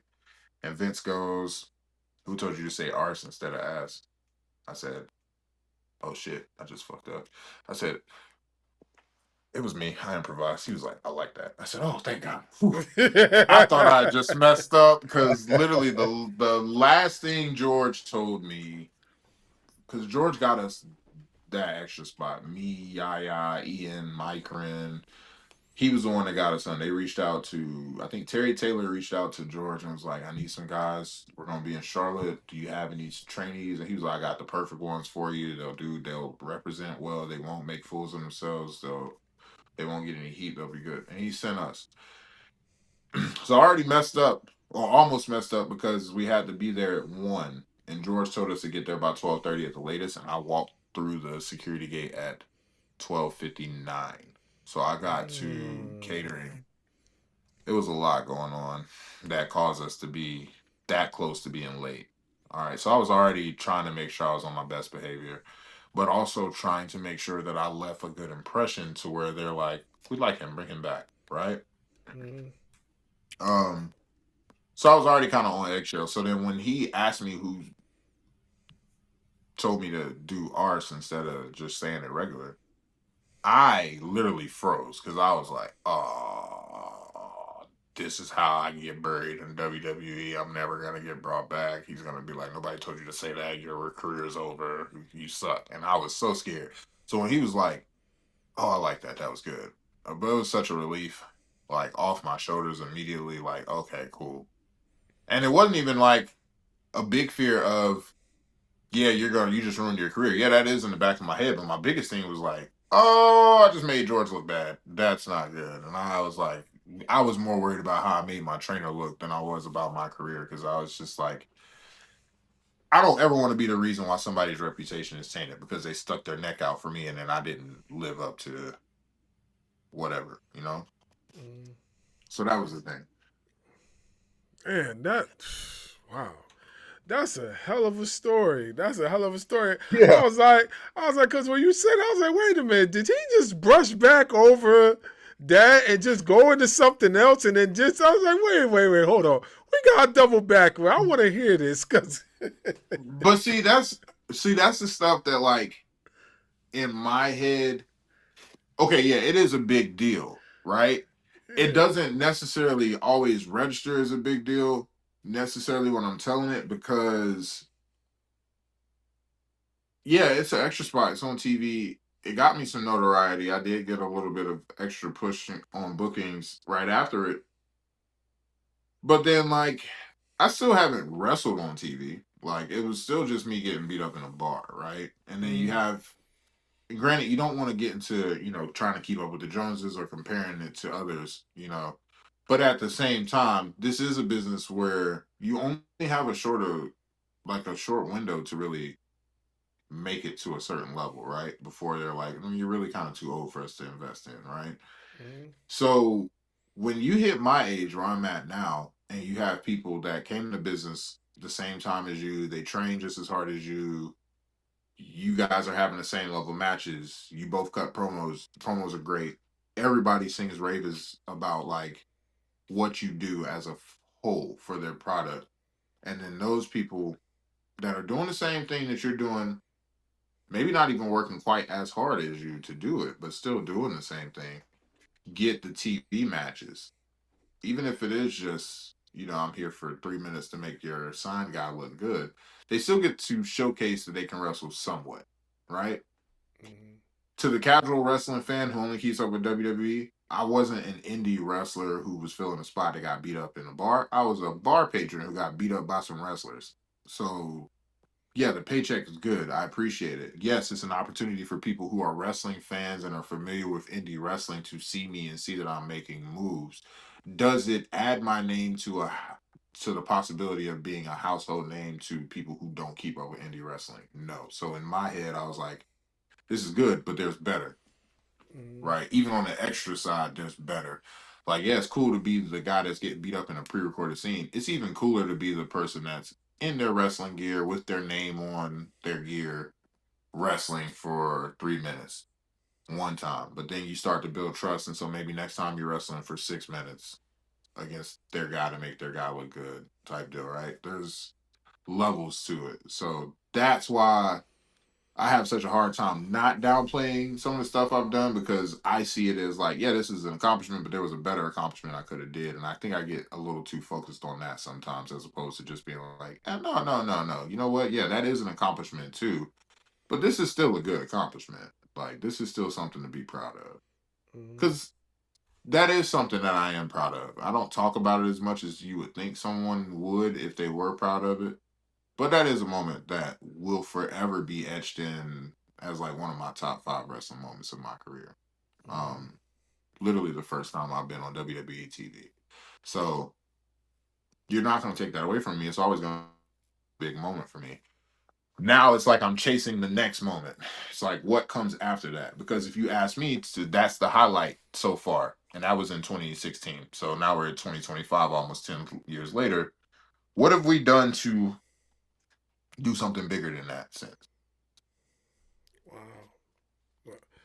Listen, I could listen to you tell this all day for sure because it is so compelling and intriguing. Like, you understand what I'm saying, bro? Like, I appreciate he's it. he's he's he's like he's like it's like he's narrating his own story and he's telling it from his perspective, but he's like it's like he's telling from his perspective, but he's not boastful about it. He's just like you just telling it as you He's being see it. humble. Yeah, yeah, Yeah. you know what I'm saying? Like man, it's a joy just to hear you speak about it because like you had a lot of you'll get a lot of other folks what I mean that will run across those accomplishments and they wouldn't be talking like the way you talk. They would be saying something totally different. You know what I'm saying? And like Yeah. you've accomplished these things earlier on in your career and like you just like, yo, I'm not done yet. This is not my final boss level. Like I'm still Mm-hmm. evolving. You know what I mean? I think that's what's so Mm-hmm. special about what you're doing. Like, Oh yeah, he done pulled it up. There it goes. There it go right there. Oh snap! Yeah. Yeah, I the was waiting baby on the face. locks. I was like, there it is. There he is. Oh, Yeah. yeah. Yo, I That's the got. true start of ugly game. I was in my ugly phase of my hair growth. So yeah, that's the true start of ugly game right there. That's where it all started. Bruh, I was not confident at all that day. None whatsoever. You could not tell me I was in a good position at all. Oh, Yeah. wow. Go ahead, Have you Doug. heard back from the WWE? Um, no. The head of like extra talent at the time, it told us like if we saw them in the area to reach out. There was a couple times where I did reach out when I saw they were coming, and it was just like, you hey, we appreciate it, you reached out a little late, we kind of got all the spots filled, we'll let you know if something opens up. There was a time period where it just kind of felt like I was begging at a point, and that's never been me. And the way I kind of looked at it was like, real talk, if my goal is to make it to WWE and not just be enhancement talent, right, my goal is to get there and have them see me as like value. Well, the more I beg for an extra spot kind of lowers my value in their eyes because I'm begging for the lowest of what they have to offer, right? Mm-hmm.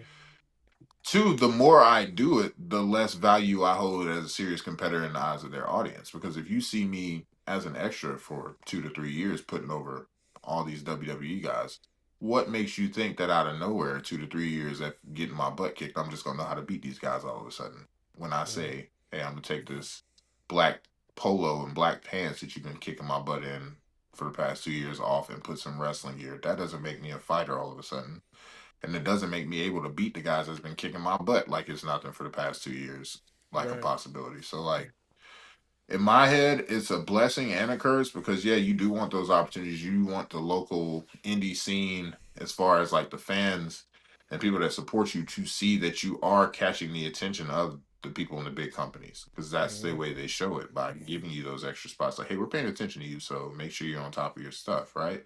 Mm-hmm. But then at the same time, like that's cool because like obviously, like I said, I'm older, so typically the WWE paths you go to NXT and then you get to Raw and SmackDown. Whereas somebody who's already pushing 40, they might be like, well, what you need to be in NXT for, bro? You should be coming in already ready to hit the main roster. So my goal after a certain point, after I asked so many times, was like, you know what? We're not asking no more. The next time I get on TV, whether it's to wrestle or whether it's to just be an extra, it's going to be because they invited me, because they reached out to me and said they wanted me to come, right? I'm going to stop asking. So I stopped for a really long time. Then AEW became a thing, and they started doing AEW Dark. And I will be honest, I'm not a big message, hey, can you give me a spot on this? That's not my stilo. That's not how I really operate. I've talked to people who's like, you need to get better at it because sometimes the only way you're gonna get the spot is by asking. And I was like, that's true. Um, However, it was made aware to me who was in charge of like booking the extra talent. So we were actually on a show together one day and wrestled. And he came up to me after the show and told me to reach out to him about getting a match on Dark. And I did, and never got a response. And I think that frustrated me more than anything else because I was like, I had already said I wasn't asking for no extra spots anymore. And then unprovoked, you came up and told me to message you about an extra spot. And then I messaged you and you didn't respond. So now it feels like I'm begging again. And that was the whole point of me not reaching out because I don't want to feel like I'm begging. So that did agitate me real bad for probably like a year to 2 years where I had to check myself to make sure I wasn't being bitter about the fact that other people were getting extra spots because I was just like, it's nothing to do with them. It's literally about the fact that I said I didn't want to ask for a spot anymore. I wanted to be invited. And then I went back on what I said, all because somebody dangled a little fruit on me and then ended up doing exactly what I said I didn't want to do. So I had to check myself for a lot because a lot of my peers were getting those spots, and I wanted to make sure that I could genuinely be happy for them and not feel like I was being slighted. So I checked Mm-hmm. myself regularly on that. Um, but yeah, so. That's crazy though. Like I you know what? I'd be frustrated if I was you too. Like, excuse my language. That's some bullshit. Yeah, and I will admit there were some times where I did say that. I was like, "Yo, this is some bullshit, real talk." But you can't be like that because once you start, it doesn't stop, right? So you do kind of have to check it and be like, "No, I'm not gonna be one of those bitter guys. We're gonna check this at the door before it gets too crazy." And now I'm just mad at everybody. Yeah. Do we got time for me to hit like the bathroom real quick? Yeah, if you Go want for to, yeah, go for it. Yeah. Yeah, I just need to pee real quick. That's cool. All right, Yeah. all right, I'll be right back.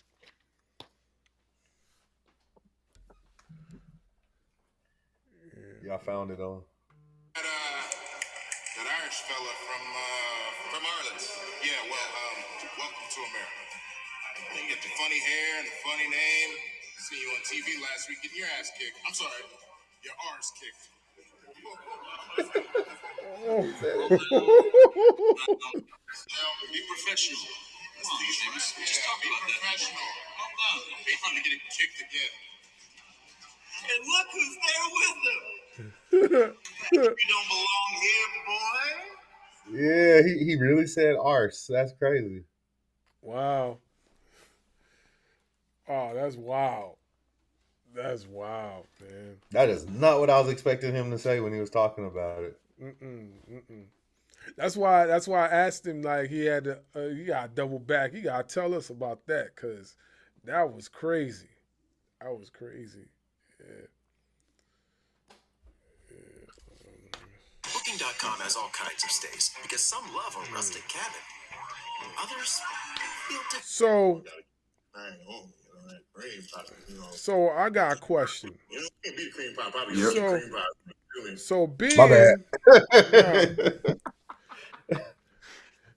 So being that you're going to be facing Darius really soon. What type of strategies could you say that you're going to have to probably, face him? Because I've been reading up and he's known as one of the most diabolical, and this is words that I'm reading off of other people's vlogs about him. Yeah. And I'm quoting it right here on this paper. They say he's one of the most diabolical wrestlers on the indie scene. I'm not gonna disagree with that.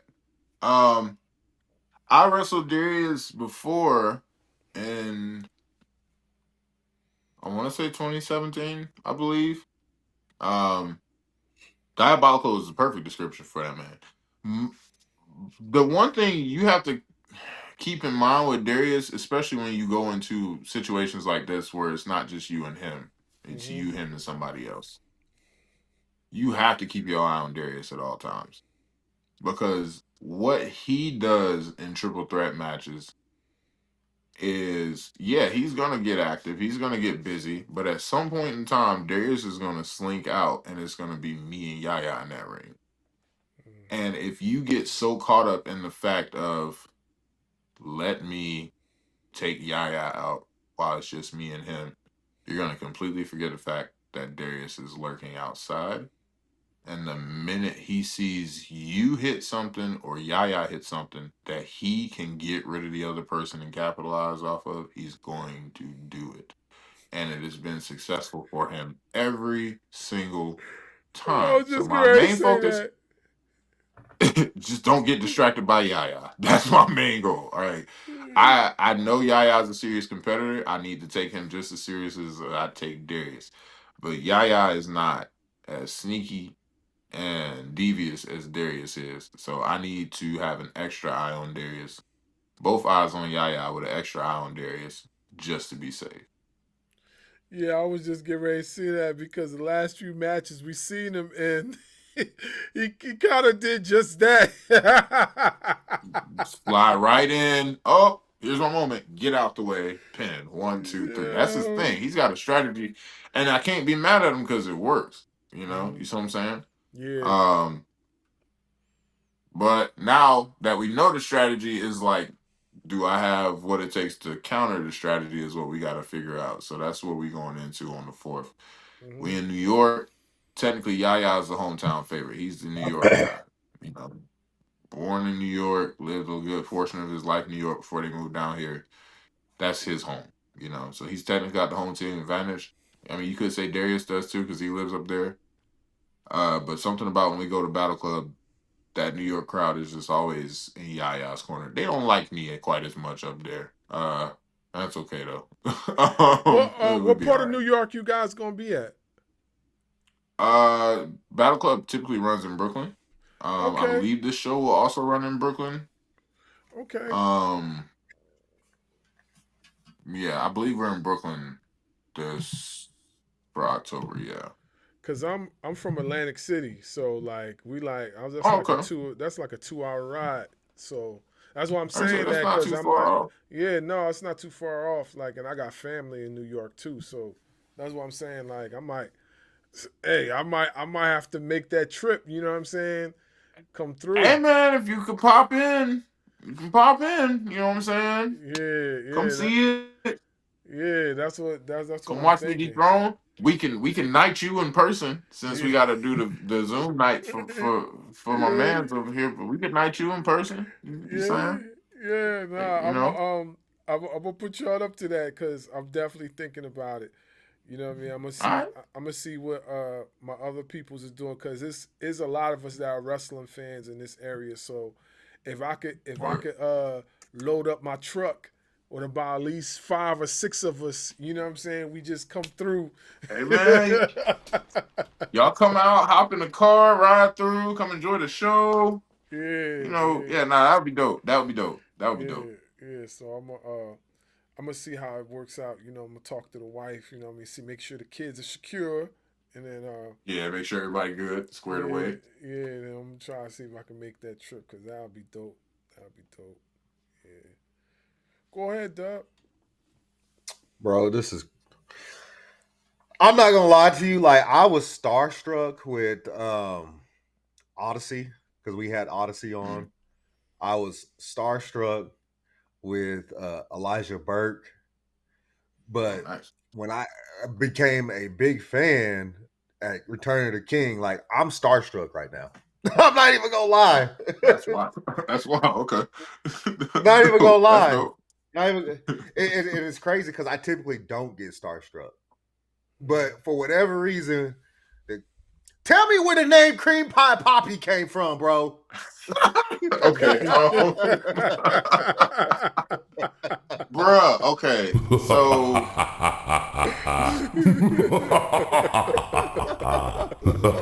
once again, I am not from this wrestling world. I am an implant. I have to say that regularly because my brain doesn't function the way most wrestling fans function, right? Mhm. So I tweet stuff all the time. If you follow all of my social media pages, the wildest social media page on mine is Twitter. That's where I'm just like, you get full blown. This is Reyhan before he was wrestling Reyhan on Twitter. I'm gonna say what comes to my mind. I'm gonna say it how it comes to my mind. I don't care how it sounds. I'm not fact checking it. I'm not deleting the tweet and putting up what I meant after the fact. No, you get what you get. And if you understand it, you understand it. If you don't, you don't. That's not my problem. So I'm also, although I've been growing my hair out since this is year 9, I am not good with tying my hair up. So this is where the story starts. Okay. Um, Back in December of the year before the cream pie poppy was a thing, me and Lovely, my twin, we went down to Florida to visit Sed and his wife, Swole, because we're real tight with them. We spent the weekend down there. While we were down there, Lovely tied my hair up into like a pineapple, right? And I fell asleep on the couch while we were watching the pay-per-view. I'm a big Liv Morgan fan, always have been. Anybody that's known me since she started wrestling has known that I I've been a bet big you fan are. and supporter of hers. Oh yeah, I bet okay. you Well, are. I don't know what that's supposed to mean, but we just gonna leave it at that.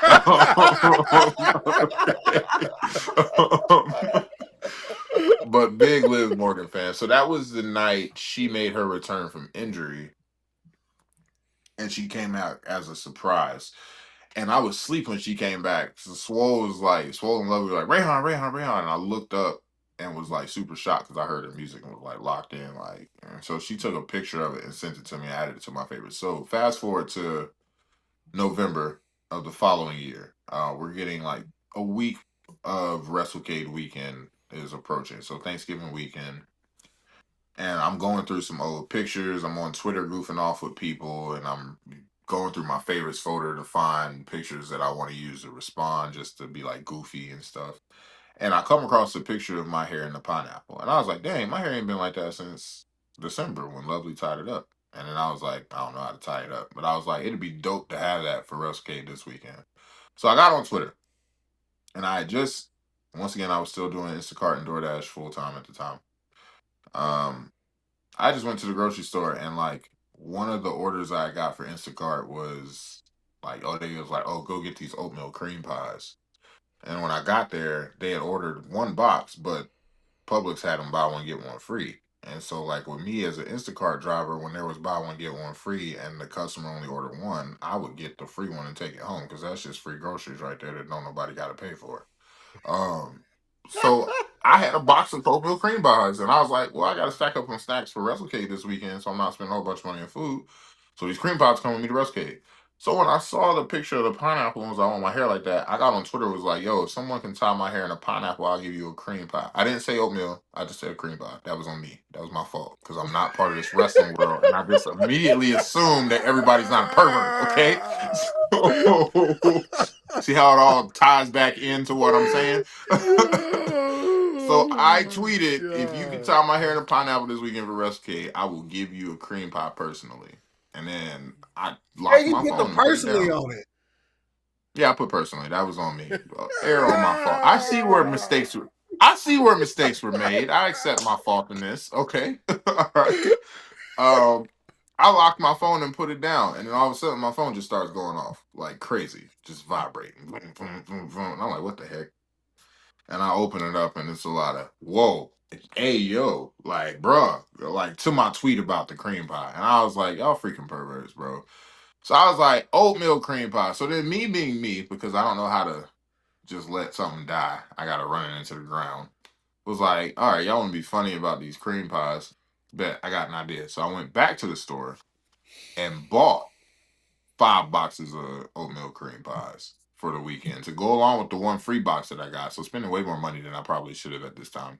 Um, and we go to Winston-Salem. And I literally, if you go to my Instagram page, there's a highlight story on my Instagram page called Cream Pie. That's from the weekend that this was born. I literally walked around the whole Winston-Salem weekend just randomly asking people if they wanted to be cream pie. I was like, you want a cream pie? I didn't explain if it was oatmeal or not. I just said you wanted a cream pie. And if you said yes, I tossed you a cream pie on camera. And if you said no, then I ate the cream pie in front of you. And then most times people are like, oh, no, I actually want one. Nope, can't get it now. Right? So I get home from that weekend of me cream pieing people the whole weekend. And That's the way you put it. I mean, that's what it was, right? I'm cream pieing guys, I'm cream pieing girls, I'm cream pieing married women, like just cream pieing everybody. And one of another wrestler, James Johnson, one of my favorite people in the business. He actually is the guy who makes a lot of my shirts. Like he prints them out for me to sell for merch, right? Um, he messages me and goes, after this weekend, I guess we're gonna have to call you the Cream Pie Poppy, huh? And I was just like, yes, actually you do. I like that. We're gonna keep it. And so we kept it. And I was goofing off with it as a thing online. I didn't think it was gonna actually correlate into something I would do wrestling wise. But then, like I said, it got over. And literally talking to Lovely, she was just like, we talk about not making your work harder all the time. So like if something's working, go with it, lean into it. And so that's what the thing. When I had that conversation with her was when I started thinking like, okay, let's make it a brand. Let's get some logos. Let's get some t-shirts. Let's get some merch. And then she was like, make a song. So then we made the song. Now people are like, make a music video. And I'm just like, all right, That sounds like a good idea in theory, but who's gonna fund this music video? Because I'm not You rich should make a yet. music video because right now, if you pull it up on YouTube, all it is just a picture of a cream pie that says cream pie poppy on it. Yeah, just the logo. That's it. You know, that's it. But so here's the thing, right? So here's where things get kind of interesting, right? So like the song's been out for a year and a half now. Like March or April of last year, 2024 is when we released it, right? There was the initial talk of doing a music video, which I always wanted to do a music video. Obviously, it's just about funding because once again, I am still very much a perfectionist when it comes to my ideas. So if I see an idea in my head, music video wise, the end product has to look like that for me to release it, right? I could spend all this money on this music video. If it's not what I see in my head, it's not getting seen. I just wasted money to bring my vision to life for myself at that point, right? So then fast forward a year and a half after the music video or the song is dropped, and I want to say we did not the Return of the King show, but the show after. I didn't actually wrestle. We were supposed to wrestle the Audacity that show. Saeed couldn't make it, so it turned into a singles between Treehouse and Zay. And I started doing my cream pie photo ops at that show instead. Since I wasn't wrestling, I was like, well, we'll be raunchy if I can't wrestle. So I started doing my cream pie photo ops. And since I did those, I've had 6 people tell me you need to make a music video. Now, here's the interesting thing. On TikTok, which is 7 people now. Sorry. Okay. On TikTok, which is my biggest social media platform. That's where I have the most followers. During the pandemic, me and Yaya and a couple other people, Keith Mack and wrestling and things like that, we got pretty big on TikTok. We got a pretty decent following, not huge, but decent. Over 100,000 followers on there. Which comes with some celebrity followers as well. John Oates from Hall & Oates follows me. A couple of people from High School Musical. 2 of the girls from John Oates? Yeah, John Oates follows me. A couple of the girls from High School Musical follow me. A couple of the girls from Orange is the New Black is following me on TikTok. The Jonas Brothers retweeted one of our videos. So we have like some notoriety on TikTok. One of my favorite followers who follows me and sometimes engages in conversation with me is Kira Noir. Now, I'm not going to explain who she is. If you know who she is, you know who she is. All right. But if you know a name, Kira Noir, it's exactly who you're thinking I'm talking about. All right. She saw one of my videos on TikTok and thought it was hilarious. And went on this doom scroll of my TikTok videos. I just started getting these notifications from this verified page from her, just like liking my stuff. And then I get a follow. And I was like, well, shoot, I've been a fan of yours since I shouldn't have been a fan of yours. So I'm going to hit follow. So I followed her back. And then I just put it out there. I said, hey, I have this song that eventually I'm going to make a music video for. And I would need like a leading lady. You don't have to do anything distasteful. You know, you keep your clothes on and all that other stuff. Bless you. Thank you. Would that be something that you're interested in? And she told me, yeah. She said, I have a fee for like stuff like that. And I told her straight up, I said, don't tell me the fee because I ain't got it right now. So I don't even know. I said, but I'll circle back when things are in motion and get what the fee is so that way I can make sure we pay you, flight, hotel, all that other stuff. So I have a pretty popular leading lady available for the music video. I just have to get the financing for it done. And that's the big thing. Me and Darius Lockhart put a storyboard together yesterday because he's one of those people that get on me about making the music video. And he was like, do you have a storyboard? I said, no. I said, I have an idea of what I want. And I explained the idea, and immediately he pitched something that my brain was like, ooh, yeah, I like that. And then it expanded. And literally in 10 minutes, we came up with the music video of what we wanted to look like. So now it's just about finding locations and then funding it and then shooting it. And then it's a done deal. So we'll see what that looks like. If I do, well, I'm going to do it. I would like to have it out, like completed. In Oklahoma City. That would be nice. I mean, I'll tell you what, if Kira is located in Oklahoma, then yeah, I will fly myself out to Oklahoma to avoid having to fly her out to Charlotte. Absolutely, 100%. Um, you just let me know. yeah, saying so. Ideally, I would like to have at least everything recorded for it before the end of the year, before December hits. And if everything's financed, shot, and recorded, and all we're doing is waiting on editing and that whole thing, then the hard part's done. At that point, we're just waiting on the final touches, and then maybe February, March, have it. I think by March, that's the 2-year anniversary of the song. It might be good to have the video out by then at the latest. Mm-hmm. So I gotta get a move on if I'm gonna do it. Yes, most definitely. Especially if you want it all done and ready to go by March. Right. I need to start on it like 2 months ago. Real talk. But yeah. So where did the name Ugly Gang come from? Because when you hear Ugly Gang, like I was explaining to one of my daughters earlier, because I had put the shirt on, it was like, why does that say Ugly Gang? What, is everybody ugly? I'm like, no, that's not how this works. So explain to us why the name Ugly. Because lies are beautiful and the truth is ugly. And the whole purpose of the gang is to be true to yourself. Mm-hmm. So I want your ugliest. And if you can't be true to yourself, that's really the only prerequisite to being a member of the gang is you have to be true to yourself.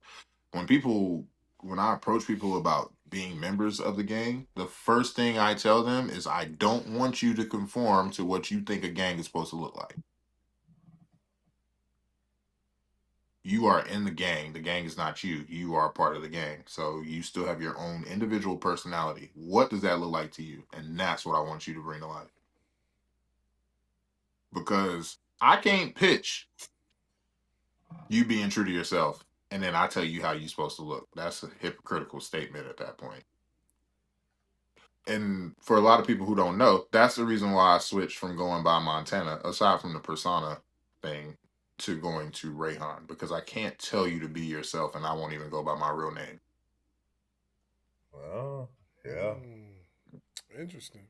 So that's the whole meaning behind the name. The truth is ugly. Lies are beautiful. The truth is ugly. So be your ugliest self. Be true to who you are, even if it makes other people uncomfortable. I think I might get that tatted. So, did you have to get like licensing or anything to have the crown? Okay, I'll leave it alone. I probably should. Yes. Let's just hope, I have everything in place legally by the time somebody who cares notices, right? Yeah. Nah. So to answer your question in short, like I can only sell that shirt in certain spaces because of the logo. So like, Gotcha. I think the link where the shirt is that Pro Wrestling Tees on my site. No, let me pull it back up because I was literally just looking at it. I think it's What a Maneuver, I believe. Yes, that's what it is. Okay.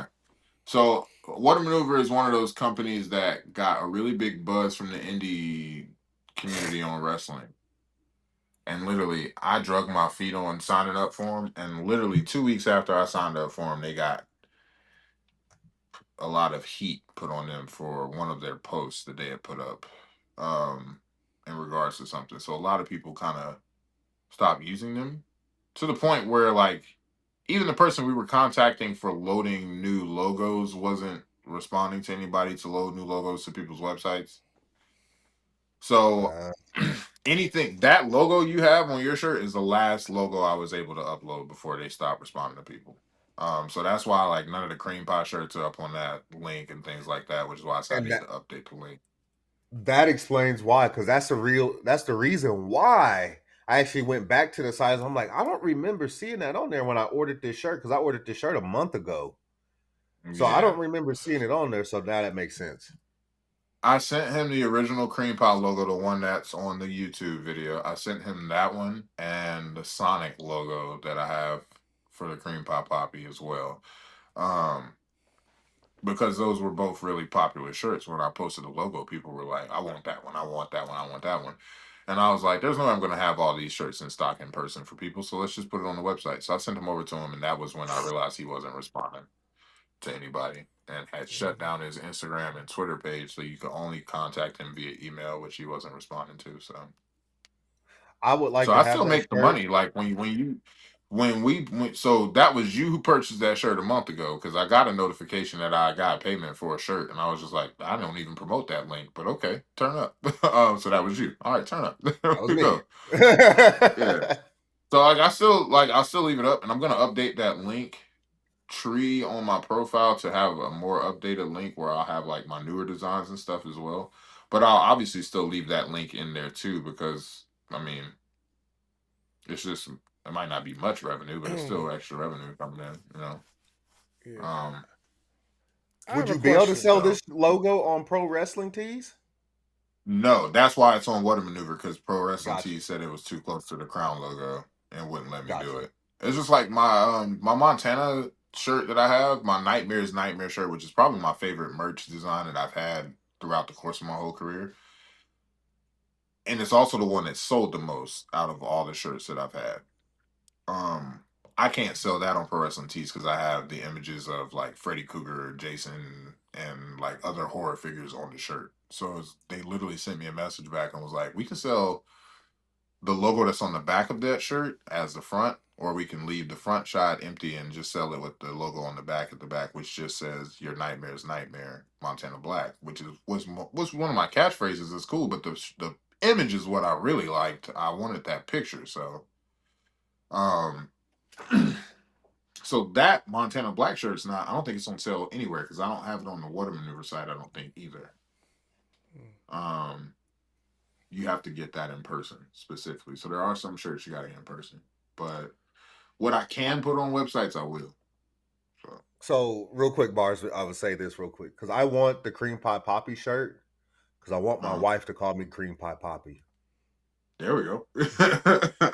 That's perfect. I love that. I think that's good. So I will. The way I've been doing it is obviously you're in Oklahoma, so you can't just like show up at a show and get one. But I'm in the process of getting some. I'm supposed to pick up some this coming Friday at the show I'm wrestling at Friday. He told me he may not have them ready by Friday, in which case I'll drive down and pick up my shirts next week. But whatever weekend I get them, I always the week after I'll do like deliveries. Like I'll go to the post office and ship out to people who may not be able to make the show. So when I have the shirts in hand, I'll shoot you a message, and if you want to purchase one, I'll just send it to you. That way you have it. Yeah. I will most definitely purchase one. You just let me know when you got Yeah. it, and I will most definitely do it. Yeah. Say less. I can do that. I got a question. So, being that we're a fairly new podcast, and we definitely, after looking over some views and stuff on our Apple podcasts and things like that, we need merch. So, what would be Okay. a suggestion like from you that we can go towards as far as getting merch done? Because I draw. I'm a graphic designer myself, so we don't even need no designers or nothing. We just Right. need Y'all just need to. we just need the basically the site to go on. I could just give them the designs and whatnot. So So there were sites that we were using before. So what you run into now is a lot of wrestlers start buying equipment to do stuff, right? So like we have a lot of wrestlers who will buy like press equipment so they can make shirts that way they don't have to spend so much money getting them made elsewhere, right? And then they'll use that equipment to make shirts for cheap for other wrestlers. So that's who I go through. James Johnson, which is a wrestler who has a heating press for shirts. There is another company that I was using. I have it written down in my notebook. in my little wrestling notebook, in my other room. I'll send you the link to them. I can't remember the name off the top of my head, but there was a company I was using to mass produce my shirts when I first got into business. They were reasonably priced. Every time I've checked with them since, they're still using the same prices. They haven't marked their prices up, so they're still reasonably priced, in my opinion. Um, I just gotta remember what the name of that company was. But it's like I said, it's written down. I could send it to you. But they're good for merch. We use um is it Vista Prints? No, not Vista Prints. We use Sticker Mule for a lot of merch. Um Jordan uses it and myself for like wristbands, stickers, pins, refrigerator magnets. Sometimes they do hats. I'm not a big fan of their hat product, but hats are good merch to have, you know. I would just probably Jordan likes their hats, so I guess it's to each their own. Because Jordan will order hats from them sometimes. I don't particularly like them, the way they come out. But Sticker Mule is a good company to go for like a lot of the smaller stuff. I wouldn't get your shirts through Sticker Mule. They do shirts, but they're priced kind of high compared to other places. Most places are going to charge you like anywhere between $5 to $8 a shirt, depending on the size of the shirt. Sticker Mule was like $12 for the shirt, and I was like, Granted, it's still cheaper than what you're going to sell the shirt for. You're going to sell the shirt for 20 to 25, maybe 30, depending on how much you pay for the shirts. But the goal is to maximize profit. So, like, if I'm buying the shirt at $12 and selling it at 20, and I'm only making $8, whereas if I'm buying the shirt at $5 and selling it at 20, that's $15 per shirt extra. You see what I'm saying? So, like, I wouldn't use Sticker Mule for shirts because they're a little more expensive than where you can go into like an actual shirt manufacturer who will manufacture them in bulk. Um, I just gotta remember the name of the company I had, because you did have to pay for your logo. You did have to pay a little extra the first time for them to load the design up, right? So I think it's like a $20 deposit per new logo. So you add that on top of whatever the price per shirt was, but they give you the whole financial breakdown after you tell them what all you need. So Just to inform you, your people, Cedric Alexander did like the post that we did for the promo. He did like, I'm looking at it right now. yeah, that's my boy, man. Said is like, I come from a background where like support is almost non-existent. Sometimes like I was very well known and liked in my church growing up, and there was a lot of people who wanted to be friends or included in what we had going on socially. And then the minute I got into wrestling, none of that support followed. Like, they didn't come to shows. They don't ask me how it's going unless they see me. They don't share, like, interact with anything I post wrestling related. I honestly forget a lot of them even follow me online until I'll post something controversial and they interact with that. And I'm like, oh, that is right. You are on here. But the support is non-existent. Said was the first form of like full blown support in wrestling that I had. Him and Swole are by far the first and best example of people being full blown supportive of me in wrestling. All right. So anytime I post something, and it means a lot, because there was a lot of times where like, you know, you share your friends' stuff when they post. Oh, this person posted a promo, or this person posts a match clip that they're trying to get to go viral. So you share it and you post it to your story, or you share it and retweet it on Twitter and stuff like that. I noticed there was a lot of me resharing people's stuff that wasn't getting reciprocated when I would post things. And that doesn't change how I move, because I'm not sharing your stuff with hopes of you sharing my stuff back. I'm sharing it because I'm genuinely supporting you. So whether you share my stuff or not doesn't affect if I share your stuff. Um, but when I see Said or Swole, two people who technically don't have to share anything, they have a huge following. People know who they are in the business, and them sharing my stuff doesn't give them any rub. It just gives me more of a rub, right? So they don't have any benefit or gain from it, but they do it without me even asking. The minute they see I post something, they like it. And now that you can repost on Instagram, said literally repost everything that I post. If I post something wrestling related, he reposts it. If I post something personal training related, he reposts it as well. Mm-hmm. So biggest supporter in the world, like for somebody that doesn't have to be. And I can always appreciate it. So yeah. I'm glad he liked the post. He'll probably give it a listen on his downtime too. That's the type. He's not just he likes it, but he's not just gonna like it. He's gonna actually listen to it for multiple reasons. One, because he's supporting, but he also wants to make sure I don't say anything that's gonna get me canceled. Yeah. Which is a possibility with me. It does happen sometimes. I do have to catch myself. Yeah. Yeah. One thing about us too, like we share wrestlers' content. Like we do that all the time, 24/7. Not just because we interviewing and interacting with the wrestlers, we actually share their content. You know what I'm saying? Yeah. Like we shared yours on multiple occasions. We shared Zay's, Jordan's. We've even shared Cedric's. We shared we shared his running buddies, the Hurt Syndicate. We've shared, like, trust me, we are diehard fans of this sport. You know what I mean? And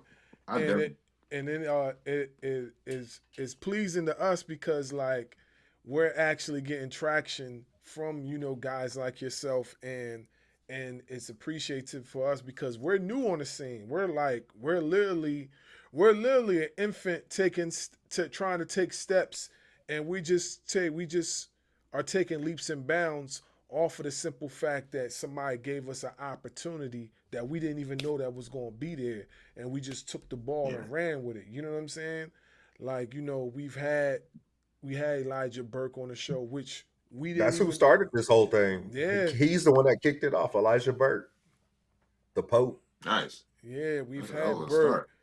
Yeah, we've had Burke, and then, you know, then we Odyssey, like, you know what I mean, like, and Odyssey. I ain't gonna tell you how thankful we are to him. Like, when I say he's been sharing our stuff, we see it. Like, he's been sharing a lot of our stuff, you know. He shares everything that we post. Mm-hmm. Even stuff that we did with even the stuff that we did with Zamir, he's shared it. The stuff that we did with Travis 3000, he shared it. We had Frontman a couple weeks ago. He shared it. So, like, Odyssey. Number one, first off, before I keep going on this, you know, Frontman didn't tell us the fact that he took your spot in that tournament. Yeah, it's not something he likes to talk about very often because if you go back and watch the show that I got taken out, he had his tournament qualifier match that morning, that at the start of the show against Yaya, and lost. Mm-hmm. He got inserted into my spot because I couldn't compete because I got jumped by Demon Time. But technically, he was already out of the tournament. He had already lost his chance to be there. He was just the only person available when I couldn't fill my match. And then he won. So, would you like to run ones with the Frontman? Because Frontman told us he should be front of the line for that championship belt. Mm-hmm. He can be front of the line to get cream pie, but front of the line to championship belt is wild. That's crazy. Brothers won one match and thinks he should be a title contender? If we want to be completely honest, although I haven't wrestled much and I didn't get to wrestle my tournament match, I am still undefeated at Ashe. I have not lost a single match. Oh. So if Ja wants to be considered front man for the title, he should probably beat the man that hasn't been pinned or submitted first before he starts making stupid claims like children do. He'll be all right. Okay? You stay over where you at. He got his hands full with Lockhart right now. Why are you focusing on the title? He told us he's done with You Lockhart. gonna lose Yeah, the he one said he's Lockhart to go beating. lose. You gonna lose the one Darius just to go challenge and lose to the other one? Like, come on now. You want to lose to both Dariuses in a calendar year? Is that really that important to you? Like, let's just focus on getting some wins, John. It's okay. He said that since he just beat Lockhart, he done with Lockhart. He moving on to Carter. Yeah, I don't know if he's been in wrestling that long. I'm pretty sure he has. That's not how this works. How many times have you seen us wrestle a person one time and that was just it? Okay, It I don't guess that's happen. it. He's just gonna leave me alone. Does that seem like a smart? Does that seem like a good way to go? I don't think so. It don't happen. Yeah, I mean, if he wants to believe he's done with Lockhart, he's more than welcome to believe that, and whatever consequences he has to face for thinking that is on him for choosing to be so gullible. But okay.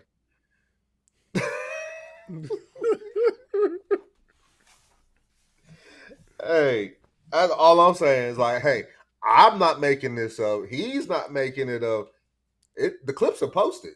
The clips are posted. No, I get it. I get it wholeheartedly. I get it 100%. I'm not disputing anything he's saying. I'm just saying what he's saying don't make no sense.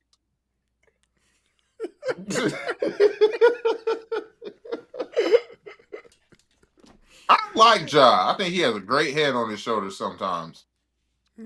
Sometimes. But to think he's ahead of line for the Ashe title, ahead of somebody who hasn't been pinned, and somebody whose spot he had to take only for him not to capitalize and win the title in the first place, and think you deserve a title shot, bro, you had your opportunity. You lost it.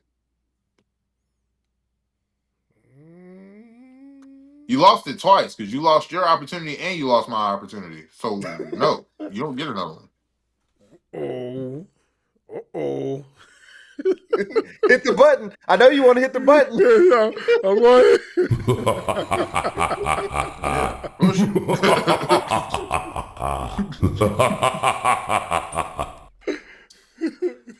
I was waiting. Hey, I want you to know who was it? Who was it? It was Jordan.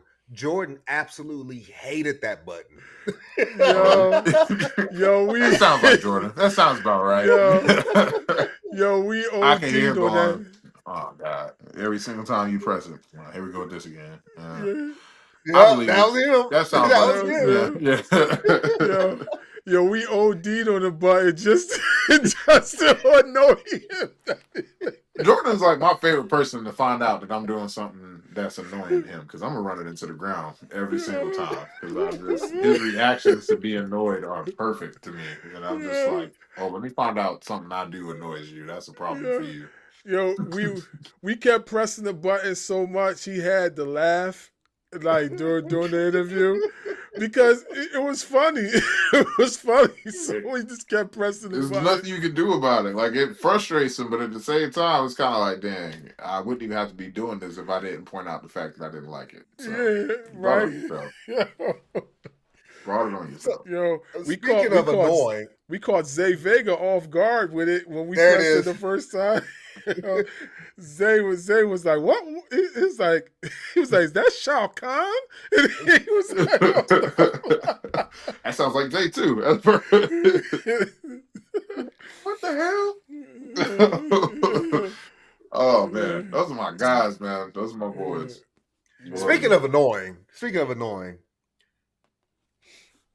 was it as annoying to you as it was to Zay to hear Saeed go after everything he said Nah, see, here's the thing.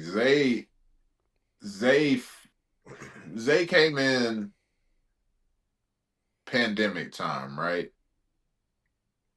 Middle to end of pandemic and started training. So he's like 5 years and under for the business. Mm-hmm.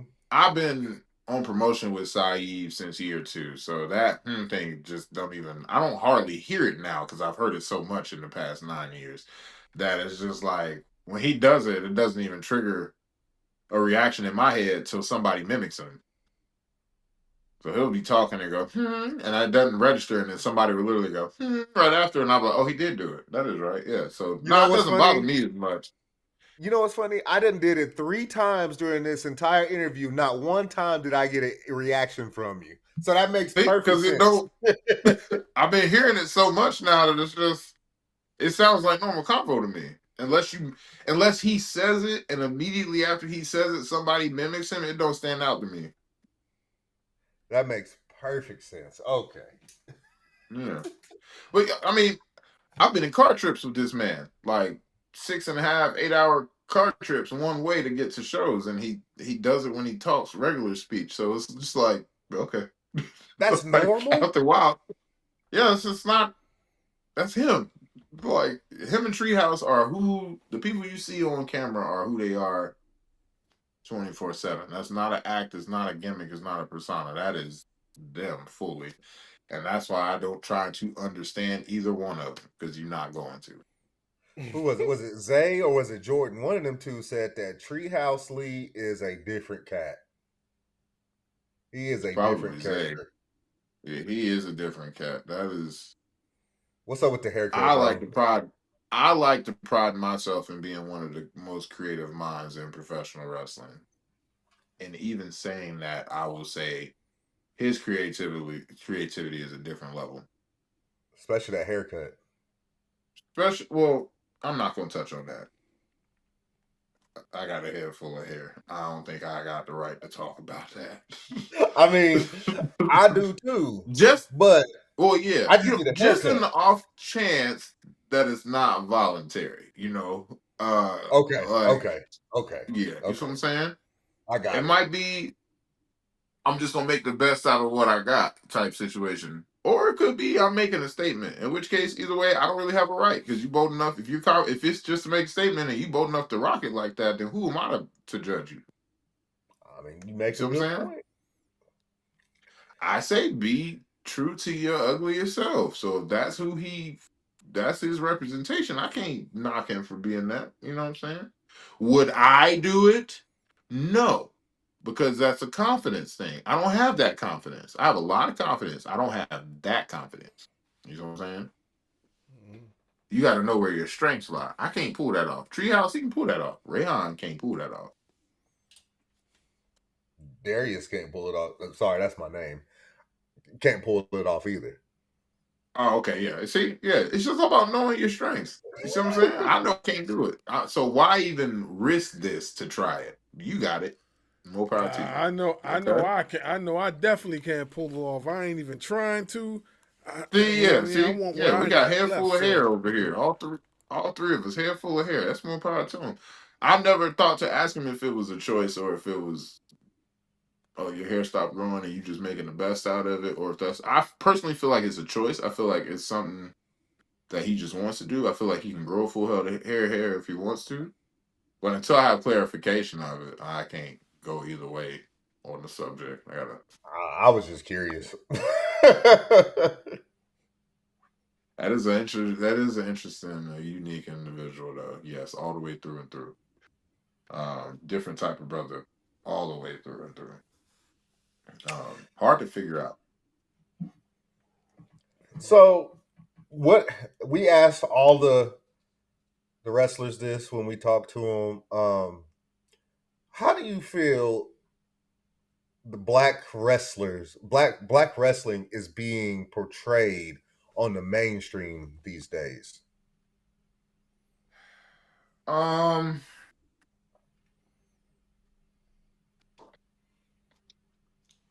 Ooh, that's a question for you there. So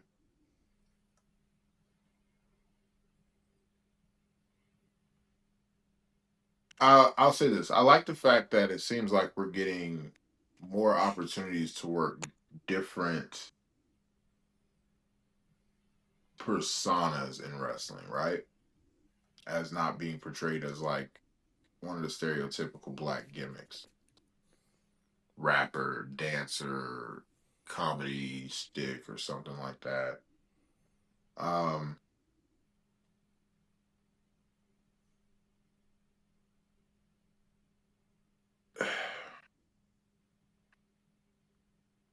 could we be doing more? Absolutely. 100%.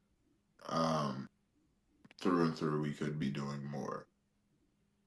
I would like to see somebody so outside of the box in what they do that the big companies and promotions have no choice but to get behind it. And I don't think anybody on the major level of like AEW or WWE is really diving into critical thinking of their wrestling brand as deep as they could be. Right? It's like I've shared a little bit of the ideas I have with you guys for Ugly Gang. If I share with you everything I have mapped out for Ugly Gang, for my wrestling personas individually and things like that, it would sound like a movie saga of like multiple movies being put together to paint this one big picture, right? I can write down and tell you certain details about characters and things of my wrestling persona that the fans probably will never ever know, and it doesn't make a big deal, but it helps me understand how to portray the character a little bit better, right? Um, I think people get so surface level on what they do to be creative that when they hit something that's just a little bit different, they stop because it's more than what anybody else has done, and there's so much more they could tap into. So it's like when it comes to black wrestling and how it's portrayed right now, it's like obviously we can only do what they allow us to portray on television because they are the ones making the decisions. But there's a certain level of undeniability that comes when you can really, really make something your own and feel comfortable in it. And the only way you can really do that is if you dissect it all the way apart. I feel like wrestlers in general, especially black wrestlers, get something more than what they've been given and get excited and happy that they just have something and take it for what it's given to them as and run with it. So then when it flounders and it doesn't evolve because the company is saying, hey, here, this is what we want you to do, make it work. In their head, make it work is let me do exactly what they say they want me to do with this gimmick and make it entertaining, as opposed to here's what they say they want with this gimmick. Here's how I would do this gimmick. Let's find a happy medium that feels natural. Mm-hmm. Let me take everything that they say they want for this gimmick and find out why that makes that my character tick this way, and then find out how I would make my character tick that way and find a happy medium that both me and the company are going to be happy with, but the fans can connect with more. And I think that's a big issue with just wrestlers in general, but especially with black wrestlers, because we don't get so many opportunities that when they come to us and they're like, hey, we got this storyline idea for you, we're like, oh, snap, somebody's got a story for me? Yeah, I'm going to take it. I'm not going to try and do anything to change it up. I'm just going to take it for what it's worth. And because I do it and knock it out the park the way they say, they're going to make me world champion one day. And that ain't how it works. Um, I want black wrestlers to make things make more sense when it comes to what they're doing, because it's so much of. All right, if you go to YouTube right now, and Google Montana Black, you're gonna find a whole lore about Montana. There's different videos. You'll see videos of me kidnapping people. You'll see videos of me stalking people with the mask and things of that nature, right? There's videos to support that I'm as spooky as I say I am, right? Now, think about the black wrestlers you know on the major scene or the higher level independents that out of nowhere just came up with spooky gimmicks. And explain to me how we got there and tell me if you have a backstory. Or if it was just one day, what I'm doing is not working, let's try something else.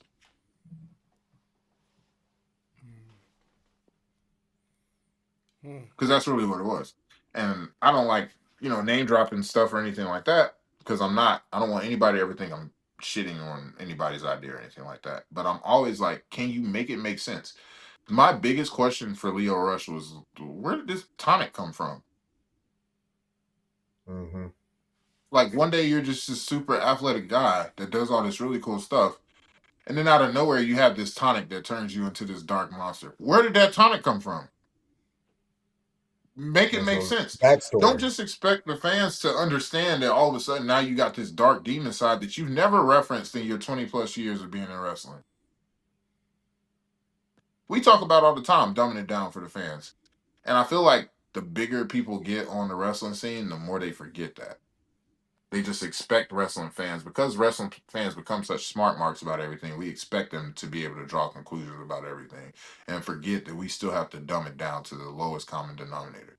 So that would be my opinion of like black representation in professional wrestling, is we're so happy to get something that we don't add to make the little bit they give us great.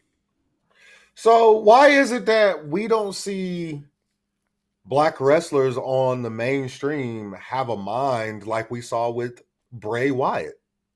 Bray Wyatt had a wonderful mind, and just like you said, why did this happen? And we know why it happened because he told that story as to why it happened. You know, you said the Montana Black. Okay, why did this happen? Well, we know why it's happened. If you go back and watch the videos, you'll find out why it happened. Why is it that Right. we're not getting more black talent that show their mind for that kind of stuff, like a Bray Wyatt or like you as Montana Black? Because they're not trained to do that, right? So think about it. Most of the black talent you get in wrestling, especially when they make it the mainstream, came through the indie scene, right? There's very few.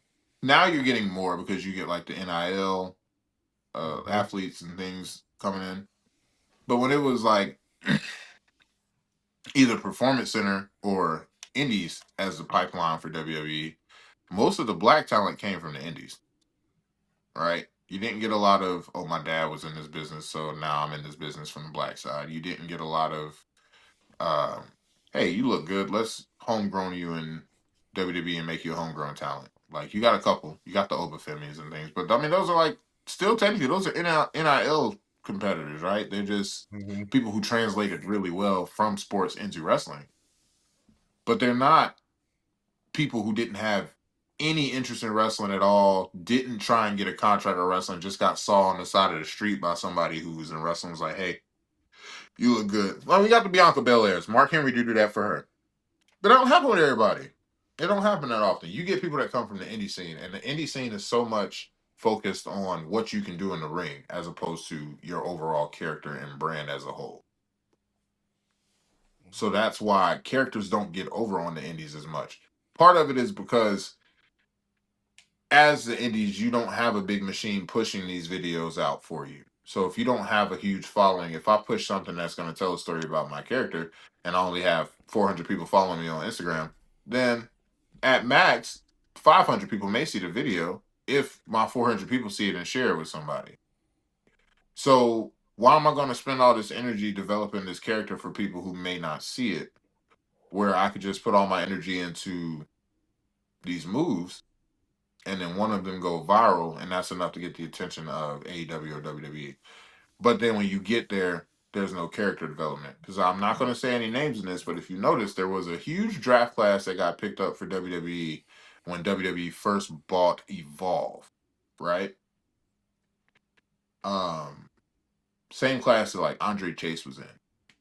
Now, if you go back and look at that class that Andre Chase got brought in with, there's not very many people left there still in WWE. You know who is still there? Andre Chase. Now, Andre Chase worked PWX with us before he got signed. He worked under the name Harlem Bravado. He's part of the Bravado Brothers. Loved him as a person. Wrestling-wise, very great in the ring. Character-wise, very bland. He got signed with a couple of other people who also worked PWX at the same time. They all go to NXT at the same time.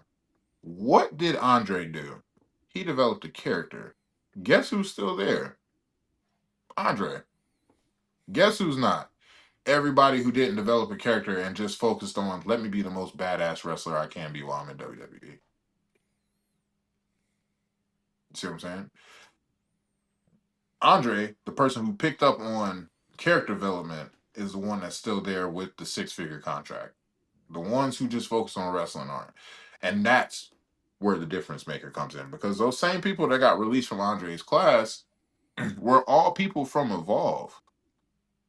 So people that have been working the indies for years at that point, some of them decades, and scratching and clawing for the opportunity to get in NXT, and then got released sometimes not even, some of them not even 3 months after they got signed. Because, yeah, your in-ring's good, but there's a million people who can do what you can do in the ring. what's going to separate you? Your character work. And if you don't have any character work, then we don't have nothing for you, because we got a million people that can do what you can do in the ring, but we don't have a million people that can sell this character we want to sell. Right. Right. Um, so because it's not such a big focus on the indies, when they get to WWE, it doesn't correlate. You know, now you're asking someone who's focused on one side of the business for 10, 15, 20 years to focus on an aspect that they didn't care about the whole entire time they've been there. And it's hard to pick that up if you haven't been picking it up the whole time. And I think that's where it falters. You have the Naomi's, who you could see how she got to the Proceed with Caution. She told a story on how she got there. She felt betrayed by Bianca and Jade. There's a whole path to show how you got there. And you see how well it connected with the fans. It's the most over Naomi's been in her whole career. Mm-hmm. People were actually devastated about the fact that she was pregnant. Not because she's pregnant, but just because they know that means we're not going to see her on TV for some time. Because this is the best work she's done the entire time she's been there, because she really spent time to invest in how she wanted to evolve that character. Mm-hmm. The stuff Bailey has going on right now, amazing. Why? Because it's character work. It has nothing to do with what she's doing in the ring. The stuff they're talking about is, oh, is she about to go back to being a hugger? Oh, she's having a mental breakdown. What's going on? They're talking about it. Can't tell you the last thing they said about her in-ring stuff, but I can tell you what they're talking about with her character. Because at the end of the day, that's what people remember.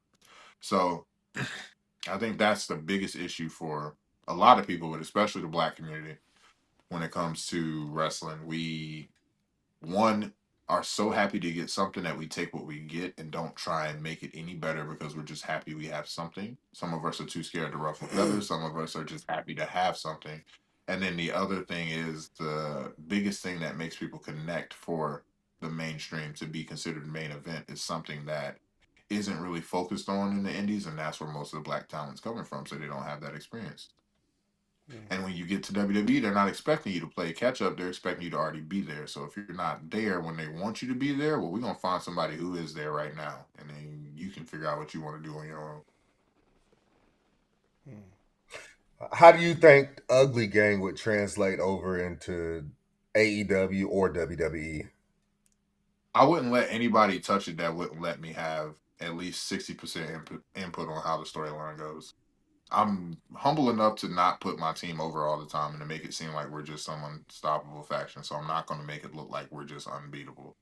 But I have such a vision for how I want the team to look that I would not allow someone with the majority control over how the storyline goes other than myself. Just because people are so quick to sacrifice the value of what I'm trying to build themselves up. And I've been dealing with that since in the business, as being a bigger man, working a lot of really small guys who don't want to respect the fact that realistically it just doesn't look believable if you pick me up. You're just trying to do that to make yourself look good. You know what I'm saying? Like, people are gonna always shortchange you if it makes themselves look good. So I refuse that to my vision, and I refuse that to do that to the people who trusted their careers to my vision. Like, I would never let somebody take full control over Ugly Game booking, knowing that it affects Jordan and Zay directly. Absolutely not. Because what if that person just sees us as an enhancement group to make other people look good? Yeah. When we first started teaming, or when we first started wrestling back in 2015 and then going to NAWA, the original group that I was with was called The Power. It was myself, Yaya, Movie Micro, and Ian Maxwell and Bobby Valentine. It was five of us. And there was a promotion that NAWA that we were running for, that we were working for. And their champion at the time, his name was Adam James. And we were doing this angle where I was running in as the big man of the group to face the champion. And this was the debut of the group. And brother wanted to beat all five people off by himself. And I was That just like, makes how no does that sense. make sense? He said it makes no sense. He goes, it makes me look like a super baby face. I said, why do you need to be a super baby face? It's five of us. And most of us are bigger than you. You don't have to fight us off. It makes sense for you to get jumped and be left laying. And he did his best to politic to try and get us to get fought off by him. Luckily, the promoter had some common sense. It was like, no, that's just stupid. But it was a very valuable lesson for me to learn at a very young time in this business, where it was just like, okay, I see how this business goes. If you don't protect yourself, they're not going to do it for you. Because if we had just been like, yeah, it's a good idea, he would have never went and asked the promoter to try and get it done, and we would have went along with it.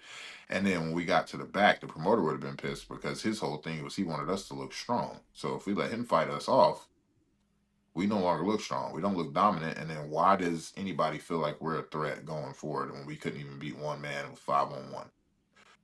5-on-1 attack that he was not expecting. So it's one of those things. So it's just like with the game, how would they translate to AEW and WWE? I feel like if they allow me a good, and granted, that's not me saying that any idea I don't like it, blah, blah, blah. It's just I have to make sure it doesn't compromise what I see the value of the game. They might still pitch 90% of the ideas that we do. It's just I have to approve it. Is the audio messing up? Yeah, that's what I'm saying. The audio's like kind of jagged a little bit. Can you hear us? Or it froze. Maybe that was on his end.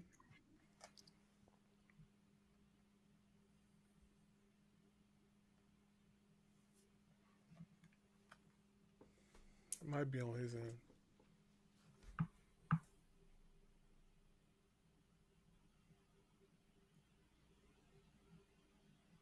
Yeah.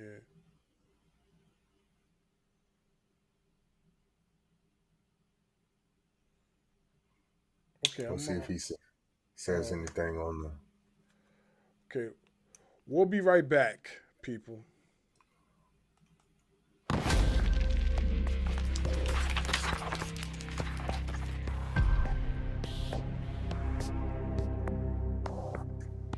Following podcast scheduled for one fall. Introducing first, they are the Internet Podcast.